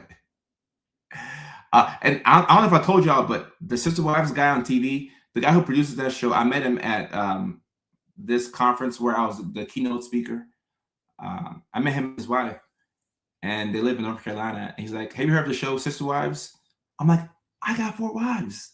He's like, "Awesome, we produce a show." And then he invited me to come out to his place in North Carolina anytime I'm out there.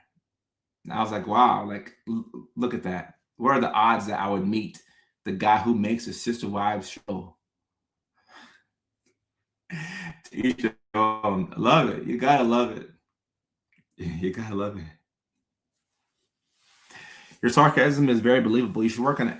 All right, look, hey, I'm not finna show y'all the 4 wives. That's illegal. You know, I don't want to go to jail. It's legal in my country back in Ghana, but it's not legal here in the U.S. I gotta say low key. I can only show y'all 1. I can only put 1 online. All right, like you only get 1. Okay, easy. Only 1. 5 wives can fit in a sedan. No, they can't. No, they can't. You have driver, and then you have passenger, and you have 3 in the back. That wouldn't work. You need like a SUV or something like that. No. It better be the world's largest sedan. It better be one of those like wide body old school Camrys. Like, and somebody's gonna have to sit on somebody's lap. Somebody won't have a seatbelt. Like, well, actually, look, they can offer in the sedan, but I won't be in the sedan because like somebody gotta drive. But then where are they going without me? Like, plus for 6 kids. I've been saying that for years. I want 6 kids. Like, I do. I like kids. Like, if you like kids a lot, you have to have your own, because like you cannot. Me as a grown man, I can't just be hanging around the elementary school guys. That's creepy. Okay, you gotta have your own kids. You can't just be like, you know, going to the park every day just because you're into youth sports and you have no kids. It's like, that guy, who's that unk there with the gray hair who comes to watch these baseball practices? Like, where's his child? It's like going to the dog park without a dog. Have you ever tried that? You're at the dog park without a dog. It doesn't work. People will be like, which one of these dogs is yours? You're like, oh, none. It's like, well, this person's a creep. Like, why are you here? Why are you here? You have no dog. You have no dog. I love to be a sister wife, minus no, obviously. No sugar. No sugar. No fun. No sugar, no fun. No sugar, no fun. So Molly, you know what? I've heard people say this. Have 1 child and see if you still want 6. You know what, Molly? After 1 child, I will know. I'll know. I agree with you here. This is a hot take, which is correct. After 1 child, I think I'll know. After 1 child, I think I will know, because I like my sleep, and I am selfish with my time. And maybe I'll have to slow down on traveling. Like, I'm everywhere. See, this is why I have to tour now. This is why we're doing a comedy tour now, because kids will slow me down. Nashville, May 31st, New York City, June 11th, Chicago, June 18th, Seattle, Tacoma, July 16th. We'll add the tickets. We added Little Rock, Arkansas for, what is Little Rock, Arkansas? Little Rock, August 8th. We'll put the link up when it's ready. We're looking to add Huntsville, Alabama, August 16th. We're looking to add Arlington in August as well. Arizona, San Diego, Springfield, Massachusetts, Boston. We're going to add some dates. We're adding some dates. Jessica, yes, we're coming to Chicago. That's June 18th. So now is the time for me to do that. I can't do that with 6 kids because, you know, the wives will resent you if you're living your dreams and, you know, like you're having so much fun and the wives are home and they're having to like change out diapers and all that. Like it's not fair. That's not fair. New York City is at Rodney's Comedy Club. And the link should be in the bio. Rodney's Comedy Club, June 11th. That's a Thursday now. June 11th at Rodney's Comedy Club for New York City. Yeah, 7:30 Eastern Time. 7:30 Eastern Time. Eventually, I'd love to come to Philly. I'd love to come to Philly eventually. I would love to come to Philly. I came to Atlanta 2 years ago. I want to come back. Oh, you're off with the sugar? Big Mama, that's what we're talking about. Thank you, Big Mama. Thank you, Big Mama. This is what I'm talking about. Thank you, Big Mama. Is that Rodney Dangerfield's club? Is that what they call it, Rodney's in New York? Wow. Did not know that. Somebody dropped a dope fact. I did not know that that's why they call it Rodney's. I thought Rodney was like a black guy who opened up a comedy club in New York. Oh, that's cool. That's cool. I love that club. I cannot wait for New York. It's going to be awesome. I cannot wait for New York. It's going to be great. I wanted 5, stopped at 3. Look, I mean, if everybody who has kids is telling me that, you know, to not have 6 kids, maybe I'll listen to y'all. Maybe I'll listen to y'all. I like my space and peace and selfish for my time. So without having 6, I'm almost out. There was my son graduating in 2 weeks. Oh, Molly, I didn't know your son was that grown. But look, if you have a 17, 18-year-old, I don't know why you'd want to have like an infant. That sounds like torture. Like you see the light at the end of the tunnel, and now you're like, okay, I want to have kids again. Oh no, oh no. Where am I in Chicago? Chicago, the Comedy Bar in Chicago. Rachel says, I have 2 and would have had more if I could have. So, Rachel, you see what I'm talking about? See, Rachel gets it. When 6, my nephews are talking to me all at once is very overstimulating. So, look, yeah, that is going to be overstimulating, but this is why you have 4 wives. One can take 1 kid. Guys, teamwork makes the dream work, right? Teamwork makes the dream work. Can you bring your? Ooh, this is a good question, Amanda. I do not know. Let me ask the team, and if we don't get a reply today, we'll get one. The next live stream. Are service dogs allowed at comedy shows? I do not know. Good question. Do not know. Do not know. 2 kids isn't the limit. If it doesn't happen, is 2 kids the limit or it's not the limit? I'm lost. My twins will be 17 in July. My brother who's 51. Oh, heck no. Oh, heck no. No way. A 51-year-old, you have no.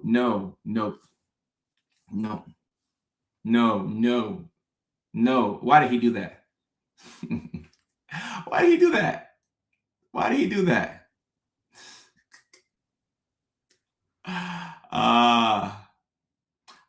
Look, I'll see if it's allowed. I've never had somebody ask that question, but I'll see if it's allowed. This is a good question. Christy, thank you. Is there anybody here who has like 5 or more kids besides Christy? 5 or more kids? I'm trying to see some here. People don't want to have kids, apparently. And Jessica says, I need 4 husbands. Okay. You can have 4 husbands. You can have 4 husbands. You know, those be the husbands that help out with, like, the bills and the chores. Like, you can have 4 husbands for that. 7 kids. Wow, Candace. 7. What was it like having 7 kids? Wow. Chrissy said 32, 31, 29, 20, and 17. Like, that makes sense. I like that. The 32 to 31-year-old get to play with each other, and 29. Then the 20 and the 17-year-old, a senior in high school, a freshman in high school. That makes sense. That makes sense. I had 5. Okay. See? My mom had 5 kids. And it's 6 of us in total. Okay. See, people have kids. Anything over 2 is selfish. You can't say that. 5 or more is selfish. Someone TikTok says that. You can't say that. You can't say that. If you can take care of the kids in this, it's cool. As long as you can take care of the kids. Kenneth says ages 33, 32, 29, 28, 24, 23, 22. That man couldn't get off of you. Wow. Let me count that. 1, 2, 3, 4, 5, 6, 7. So Candace, you have me beat. You have me beat. This is fascinating, Candace. This is awesome. 7 kids. And the gap between them is good. Like 33 and 22 is 11 years. And look, they're all grown now, and Candace can enjoy her life. Love of the show for Candace. And look, this is one woman who had 7 kids. So for all my monogamy people here, you can have one wife and she can give you 7 kids. You don't have to have 4, guys. You can have one wife and she can give you 7 kids. Wow. Mormon, I don't know Candace's religious affiliation. I know people think that when somebody has a lot of kids, but we had 6 of us total, and we were, Seventh-day Adventist Christian. We weren't Mormon. It was crazy at times, but wouldn't trade it for the world. That's what I need to see. Yep, I'm having 6 kids. I'm having 6. That's all the confirmation I need. It was crazy at times, but wouldn't trade it for the world. I needed to see. This live stream had to go this long so we could meet. This live stream had to go this long so that I could see that it's possible. 7 kids. Christian, just fertile. Look at that. Not Mormon, just Christian and fertile. Just the huge. Just Christian and fertile. Good luck, brother. Oh, I don't need it. No, the kids are going to be more spicy. I like a challenge. I need a challenge. I can do it. My mother was one of 6 kids. I'm one of 6. My best friend has 6. 34, 31, 30. I'm assuming twins, or different mothers. 28 and 27. And there's a 7-year gap. That's not bad. This is probably what I'm going to do right here. 34, 31, 30. Yeah, I'm going to do something like this right here. Once we start, we ain't going to stop. It's like you're going to know the arrangement. Our service dogs allow us some of these, usually with the paperwork. So with paperwork, the service dogs are allowed. So Amanda, look at that. The service dogs are allowed with paperwork. Okay. That's the word I'm getting back from my team. Did not know that. Cool. Super cool. My team got back to me quickly. That's cool. This is what I'm going to do. Once we start, we ain't going to stop. Like, hey, like, we making these kids. My mom is one of 5. My dad's one of, wow. See? Look, you'll learn a lot from these kids. I'm telling you. Kids are amazing. Yeah, kids are cool.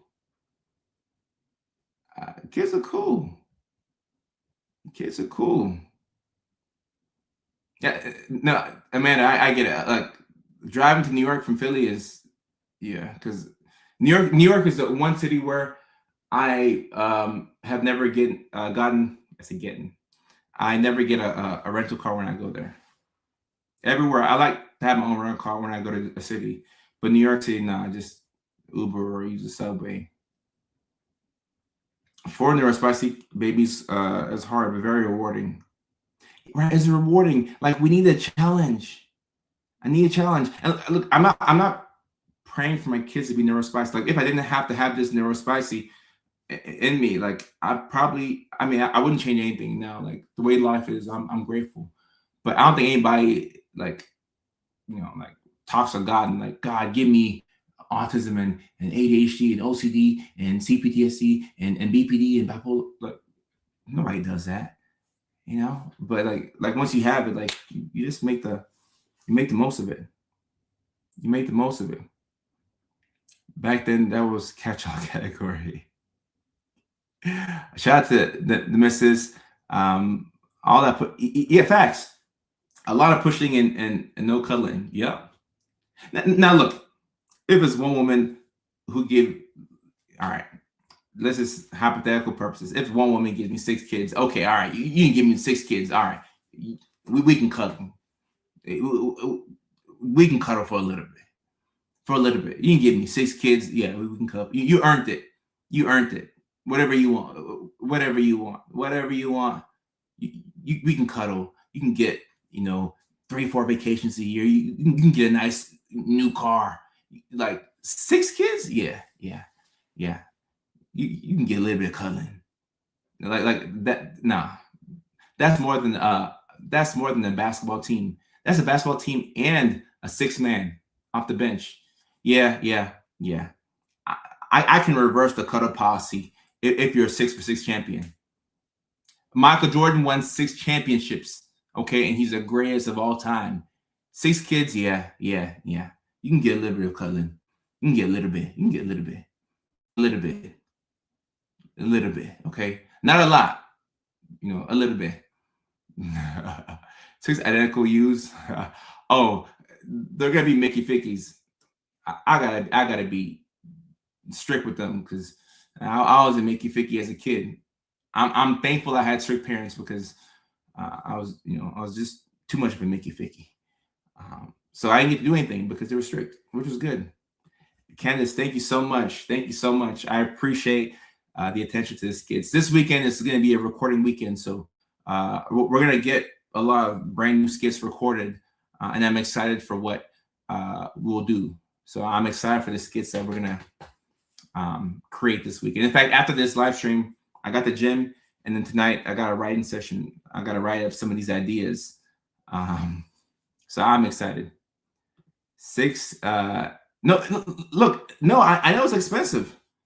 You can either downgrade your lifestyle, or you can just make more money. I just gotta make more money. Just gotta make more money. Rachel says, I'm gonna tell my hubby that's why I like cuddles. Now you earned it. You gave me babies. No, Rachel, yeah, your husband should give you cuddles. You gave modern kids. You deserved it. What's it? It's not Nicky Vicky. It's Mickey Ficky. A Mickey Ficky is a very versatile word. You can use it to describe a troublemaker, somebody who likes a little bit of trouble.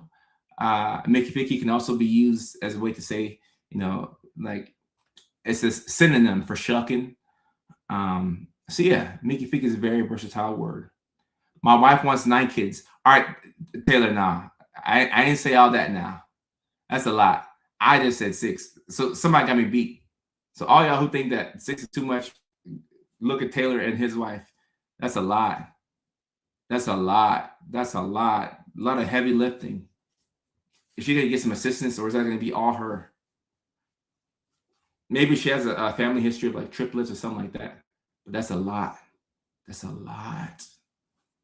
That's a lot. That's a lot. It's a lot. It's a lot. Gonna be all you on the bed. Oh, yeah, we can do that. We just get a huge bed. Get it? Yeah. 6. Yeah, we can do that. That'd be fun. Look, that's how we used to do back in Africa. Like this whole thing where people have their own beds is like an American thing. We didn't have beds for everybody. In Africa, you had like one big bed and you either slept in the bed or you slept on the floor. Yeah, we can do that. We can do. My father was one of 13. Guys, I'm telling you, 6 is not a lot. Like this is a lot. I think that in today's day and age, with like the world being what the world is, like 3 is a lot today. Like life is just a lot. So 3 is a lot today. I'll say that. I'll say that 3 is a lot today. 3 is a lot today. That's what Glorilla said. This, yeah, this is a normal thing. Like growing up, like I mean, at some point, like we were able to get like our own beds. But I remember growing up and like I had like 3 boys, 3 girls. So like my 2 sisters who were like within like 3 years. One is a year and a half younger than me. Another one is 2 years older than me. Like we sleep in the same bed with your cousins too. Like we all just sleep. Like it was like a normal thing for us. Especially when we had the money to get our own beds. Like I was like, oh, I have my own bed. This is cool. This is cool.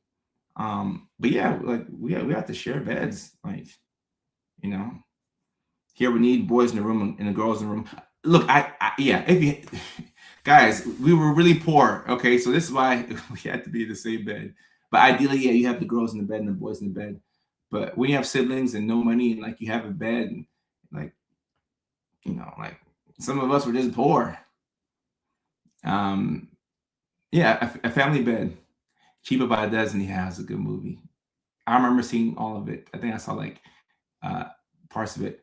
Mickey Ficky is Southern, if that's what you're asking. When you gonna get started with kids? Oh, I don't have any kids. I haven't started on them yet. I haven't started. So let me finish up this comedy tour first. Let me put out the special. I might want to do a second. I got some things to do. So I haven't started yet. But I'm gonna get to it. Yeah. Like I think it's like a foreign thing. Like if you're foreign or like African or like European. I don't know about Europeans, but like blacks and Hispanics, we definitely, it's like normal to us. DNA testing before ADHD brain. DNA testing before day. That's funny. Thank you. Just love it. Thank you. I appreciate this. Very excited for my my child making journey. At least the first part of it will be very fun, right? The making of them will be very fun, and then like eventually, you gotta raise them. You gotta raise them. Your family was really poor. Yes, we were. No, our bonds are, man, like I can get emotional this state about my siblings. We're very close. I love my siblings. I'll do anything for my siblings. We're so close. The 6 of us, we're extremely close. We had each other, so I think that's why I want 6, because like we're all super close and we have each other's back. So like I'm never like super lonely because like I can always call a sibling. Yeah, so I think that has to do with why I want 6. My life is not constructed to have 6 though, with all of the traveling that I do. So eventually, but not right now. And every stay after the tour. Oh, that's funny. I don't plan on having babies on the road. I plan on being a good boy. We want to stay out of trouble. Most of the world co-sleeps. Rachel, I believe that. Like we're very spoiled here in America. Like we have our own beds. We're very spoiled here in America. Ashton says, I think I want 2 kids, just hoping I can conceive. Fertility issues. Ashton, I hope you get those 2 kids that you're looking for. The kids are a blessing. My siblings and I had good times growing up. Yeah. So that's the thing. You have to pay attention to the kids. See, that's gonna be my struggle, giving the time to the kids, because I need to be a present kid. Like, I'm not present kid, present parent. Like some people are like, oh, you can just buy them everything and give them money, but no, like you got to be there with your time. Like if you can be there with your time, that's the most valuable present. Eric, my day's been good. I've had a real chill day, but a productive day. It's been a productive week, actually, a very productive week. But anytime I have to travel, I think, yeah, I got a lot of travel before the show in Tennessee. So anytime I have a run of flights I have to catch, I become very productive because I know that I'll be on the go. So I've had a productive week. Ashland, no, the Seattle tickets have not been posted yet. I'm on my team about getting them posted. But say the date, kind of like a wedding. You know, people send you like a wedding invite, like say the date, we're getting married. Say the date, July 16th, Seattle, Tacoma. Ashland, I'm telling my team, I'm on it. I'm like, hey, let's get these links out. Like at least one or two people a day ask me for the Seattle ticket links, and like I'm waiting for it. I probably should have said nothing until we had the link because I thought I would get it the next day, but apparently not. Will there be a show in Nashville? Well, who asked that question? That's Nina Cole. That's neat. We got 2 shows in Nashville. May 31st, we have 2 shows in Nashville. I know you're on TikTok, so you can't see the banner that I'm streaming with, but on Facebook and LinkedIn and YouTube and Twitch and Kick, it says 7 signs you have autism and CPTSD, and then it says come see me live in Nashville, May 31st. We have 2 shows. The first show is sold out. The second one, we still have tickets. We still got tickets. We still have tickets. Oh, if AI can do this, I don't want that. I want the real deal. I want the real deal. Oh, I got nice, Jessica. I appreciate that. Thank you. I want the real deal. I think RDHT helped me raise mine. Even though things would get chaotic, the focus was to teach them what they need to know by 18 to be successful in their certain lives.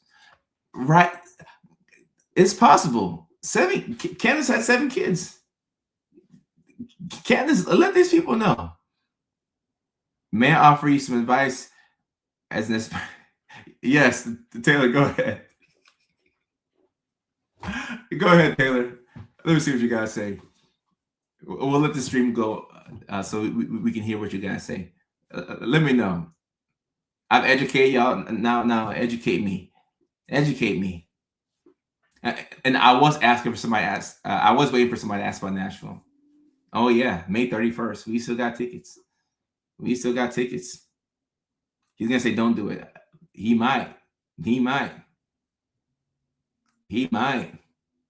Let's see what Taylor got to say. Taylor, you got the floor, man. Speak. Leilani says the older children end up being responsible for the younger ones, which isn't fair. Oh, that's kind of how it was in my family. That's the African way. You have you have one child that's like, you have a child, then you wait like 8 years. They have another child. Then the oldest one takes care of all the, that's the African way. It's the African way. Ashton says, have you been on a teriyaki and rice cake? Yeah, I'm still eating that. But I switched it up the other day. I had chicken teriyaki and beef with the rice. I had to switch it up just a little bit. So I've been eating that and empanadas. Same thing every day. Same thing every day. Taylor, we're waiting on you. What was Taylor going to say? I go to Vancouver often, and when I'm there again, I'll post that. Taylor was capping. Taylor was not capping. Thank you, Taylor. Fatherhood is 50% fear, 50% exhaustion, 100% worthwhile. You're afraid of not being present, but trust me, you will be. You'll learn that you won't have a choice, and you'll choose that.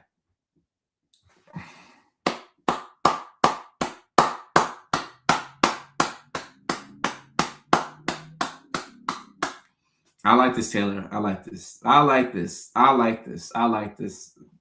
Amazing. Amazing. 50% fear, 50% exhaustion, 100% worthwhile. So eloquently stated.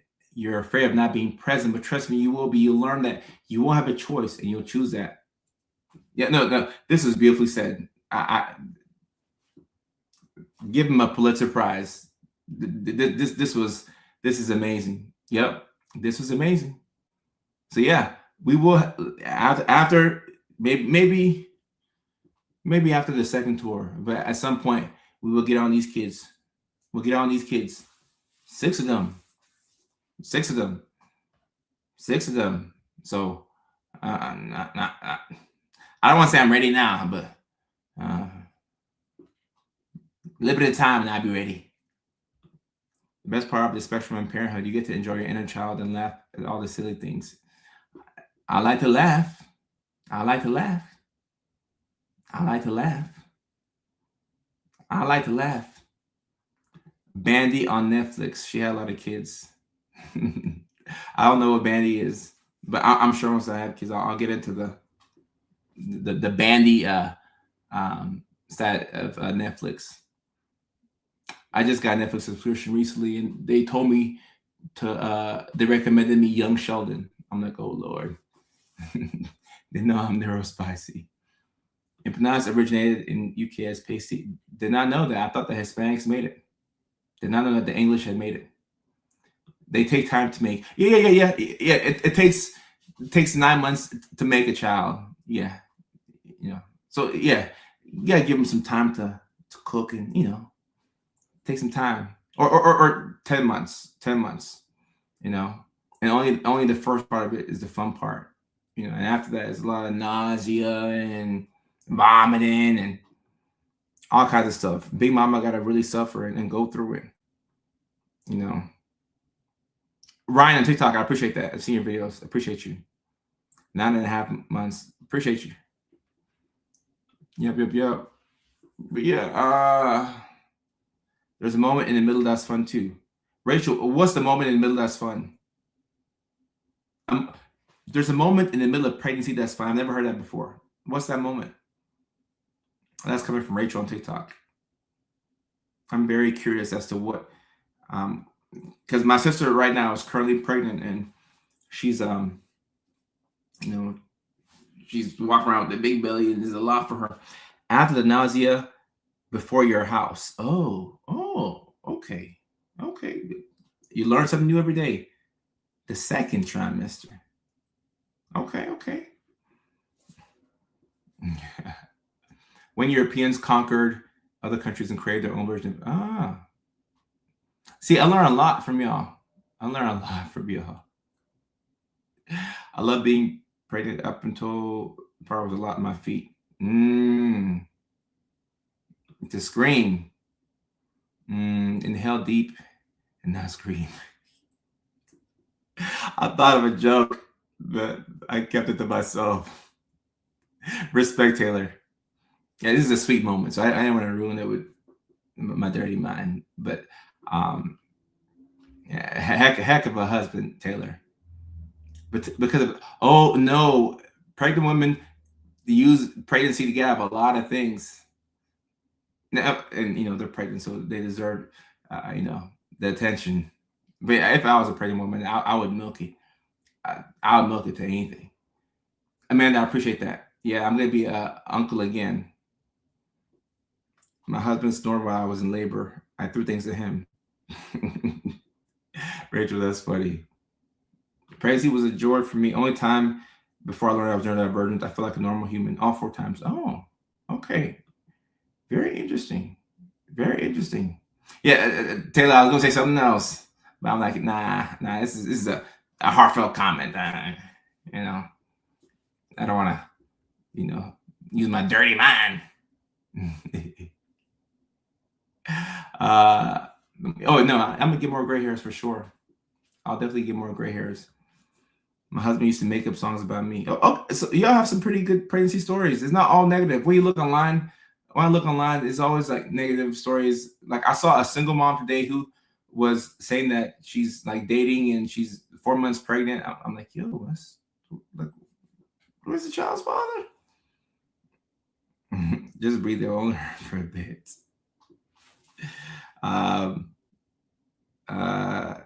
Okay. Is that a spam bot on TikTok? Yeah, it's a spam bot. Spam. I want to have her focus on that. Yeah, it makes me hungry right now. Yeah. Oh, y'all have minds like me? Okay. I have to. That's why the Bible says, it's a verse in the Bible that says, like, renew your mind. I don't know the rest, but that verse is for me because I have to constantly renew my mind from dirty thoughts. Postpartum, and Taylor, I forgot what I was going to say now. The timing is off, Taylor. Postpartum will keep my forgetting her. Yeah, a neurospicy pregnancy is arguably a bit harder. Edith says, no, not all negative. I had 0 symptoms while pregnant. I was just tired the last few weeks. Okay, well, that's good to know. That's good to know. Oh, I ain't gonna lie, I don't know the rest of the Bible verse, but it says, like, renew your mind. And, like, you know, the whole premise is, like, have a clean mind, you know. So I'm like, all right, I gotta have a clean mind. Oh, she means her actual gutters. Oh, okay, all right. I'm just a perv. Like, my gutters are good. I'm just a perv. No mosquitoes this summer. Yeah. Get those gutters clean then. Get those gutters clean. The fathers, and then the fathers, unfortunately, in America, we've lost so many of those. But yeah, yeah, a lot has changed. I think that's why people are, you know, don't want to have kids, and, like, kids are expected. A lot has changed. So yeah, a lot has changed. The right brainwashing. Hopefully, I do. So Rachel has a verse on TikTok. Rachel says, transformed by the renewing of your mind. Yeah, it's something like that. It's like, oh, there we go. There we go. Appreciate y'all. Do not conform to the pattern of this world, but be transformed by the renewing of your mind. Yeah, that's why I got to renew my mind. Romans 12:2. Okay, yeah, I got to renew my mind. So I'm not going to conform to this world and y'all's dirty brains. I'm renewing my mind, guys. I'm renewing my mind. Jessica said, I have to remind myself, keep it classy, but can't. Just renew your mind. Renew your mind. Respect it, man. Yeah. All of us who are on the live stream right now, we're procrastinating something. I'm procrastinating the skits I have to write up. That's why this live stream has gone an hour over. Clearly, I want to wait until the last second to write up these skits, but then whenever the skits are, last second, and they end up being amazing. Maybe because I procrastinate, but I can't procrastinate too much. I still have to write them up and prepare. Yeah, and Cynthia, you're right. I don't need y'all to. Yeah, like, my mind's already dirty, so I don't need y'all's help. Like, it's Oh, Leilani listens on TikTok. Good to see you. Good to see you on the TikTok side of things. Going live since I won't. Tomorrow's your birthday. Happy early birthday. Leilani listens on TikTok. Happy early birthday. Happy early birthday. And Rachel says, I'm procrastinating, eating, and taking meds. Yeah, we're all procrastinating something. Before I get off this live stream, let me know what y'all are procrastinating right now. Let me see what everybody's procrastinating, because there's something that you're procrastinating. I'm procrastinating the skits and the gym. Jessica's procrastinating going to bed. Erica is procrastinating life. Teresa is procrastinating studying for a test. Teresa on TikTok says, we enjoy telling our kids about the pregnancy stories. Hopefully you didn't tell them about how the pregnancy started. You kept that one confidential. Yeah, and happy early birthday to Leilani on TikTok. Packing for my trip tomorrow. I think I got a trip tomorrow too. So I'm procrastinating that too. Procrastinating working out, procrastinating life, procrastinating sleep, bed. Okay, procrastinating every day, procrastinating, but also multitasking, procrastinating cleaning. Oh, so Leilani is actually not procrastinating. That's good. That's good. Oh, we'll take the good vibes. We'll take just because you have a talent. Doesn't make it dirty. Oh no! I got a dirty mind, so I filter my thoughts. So I guess that could be a mask in some sense. I can't say everything that's in my mind. I can't say everything. Procrastinating sleep, procrastinating prepping for a road trip, procrastinating yard work, procrastinating getting ready for work. Oh, it's 5:45 where you're at. Procrastinating a shower, procrastinating going home. Wow. Hopefully you go home at some point. Procrastinating studying for an exam. Oh my goodness. Procrastinating. Let me see. And lose plug on week. Laundry.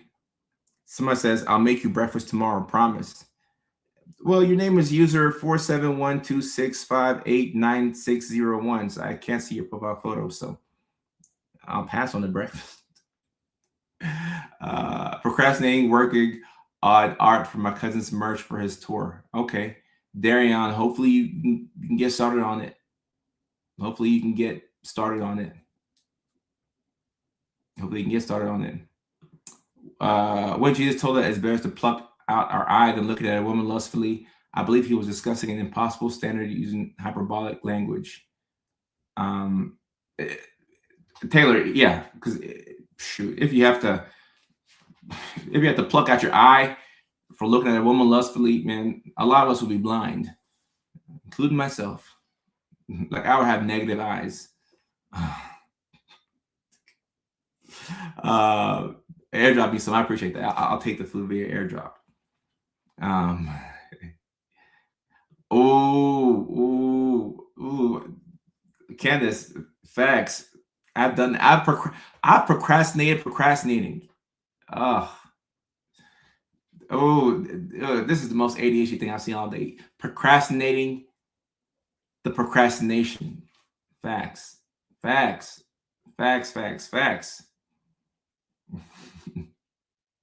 Somebody's procrastinating going home to an empty home. Oh, I don't want to end the live stream sad. Well, hopefully you find your people to make it not an empty home. Doing sketches for okay, all right. So you're getting ready to do it. Cool. All right, guys. So that's the live stream, guys, and we're back again Tuesday at 6 o'clock California time. And look, we're on time today. We started like 6:10, so I'm proud of that. So we actually started on time today. That's good. That's good. But yeah, 6 p.m. California time on Tuesday, which is 9 o'clock on the East Coast, 9 o'clock New York time, which is 8 o'clock Nashville time, which is 7 o'clock Phoenix time, which is 6 o'clock Los Angeles time, which is 5 o'clock Anchorage, Alaska time, which is 4 o'clock Hawaii time, which is 2 a.m. UK time. Next week, Tuesday. And yeah, I know that some of y'all were surprised that I started on time. And I'm low-key surprised I was too, but I'm happy that I started at a decent time. So yeah, that's when the next live stream will be. Next week, Tuesday, 6 o'clock West Coast time, 9 o'clock East Coast time. And for those of y'all who are looking for the comedy tickets, the comedy tickets are in the link in the bio. You can find that on Facebook, on YouTube, on Instagram, on TikTok. And we are taking the show next to Nashville, Tennessee. That's May 31st. It's a Tennessee Sunday nighter. The first show was sold out. Thank you for helping me sell out my hometown in Nashville. It's a very special homecoming, and I cannot wait to be back. So first and foremost, before I promote the second one, I just want to thank y'all for helping me sell out the first show in Nashville. It means so much to me to go back home to a sold out crowd at Zanies. That means the world to me. I'm eternally grateful. So thank you so much. With that being said, we have a second show in Nashville. Starts at 8 o'clock Tennessee time. Sunday, May 31st. After that, we take the show on the road to New York City. We go to Rodney's Comedy Club, which I learned today was named after Rodney Dangerfield. I thought it was developed by a black dude called Rodney in New York City. I did not know. Amanda, hope to see you in New York. That's June 11th at Rodney's Comedy Club, okay? Named after Rodney Dangerfield. The very next week, we're going to be in Chicago at the Comedy Bar, okay? At the Comedy Bar in Chicago, Illinois. That's June 18th. That's a Thursday night. New York and Chicago are Thursday nighters. Speaking of Tacoma, Taylor, we're coming to Tacoma, Seattle. Well, technically Tacoma, July 16th. We don't have the ticket link just yet, okay? We're moving on Black people time. So please, be patient with us. Black people time is very late, all right? It's quite late. So we don't have the ticket link for Tacoma, Seattle just yet, but that will be July 16th, which is a Thursday night, all right? I've never been to Tacoma before, so I'm excited. And I'm looking to not go there until the show. I've been in Seattle, but I haven't been to Tacoma, and they're different vibes. So that's July 16th. We're looking to add more dates that we'll be able to confirm here within the next week or two. We're looking to add Boston, Massachusetts, Springfield, Massachusetts, which is close to Hartford, apparently. I didn't know this. Little Rock, Arkansas, and Huntsville, Alabama, and Arlington, Texas, all in August. Boston and Springfield, we're looking at July, and also Seattle in July. We're looking at Chandler, Arizona in September, and San Diego, California in December. So we're going to confirm quite a few dates within the next week or two here. And see people asking about Detroit. Detroit is one of the places that we may add based off of the Lions schedule, because I don't want to compete with the Detroit Lions. Like, I'm going to lose. Like, it's football and Dr. Kojo, right? So we may add Detroit as well later on in the year. Someone's asking about England. We will look to come across the pond either late this year or early next year. So it's an international tour. I do not want to shoot the special before I go across the world. I need to see what works in different parts of the world. Yes, Chicago is on a Thursday. Same with New York. And Amanda, let your people in Connecticut know. Let them know. And see you in New York City. All right, guys. So that's it for the live stream. I'll see y'all Tuesday, 6 o'clock West Coast time, 9 o'clock East Coast time. Thank you for your attention. I appreciate y'all. Y'all are the best community in the world. And thank you for rocking with me for this long. It's been 2.5 hours. So I appreciate y'all, and I love y'all, and I'll see y'all at the next live stream. All right. Let me go write these skits and get some rest. All right.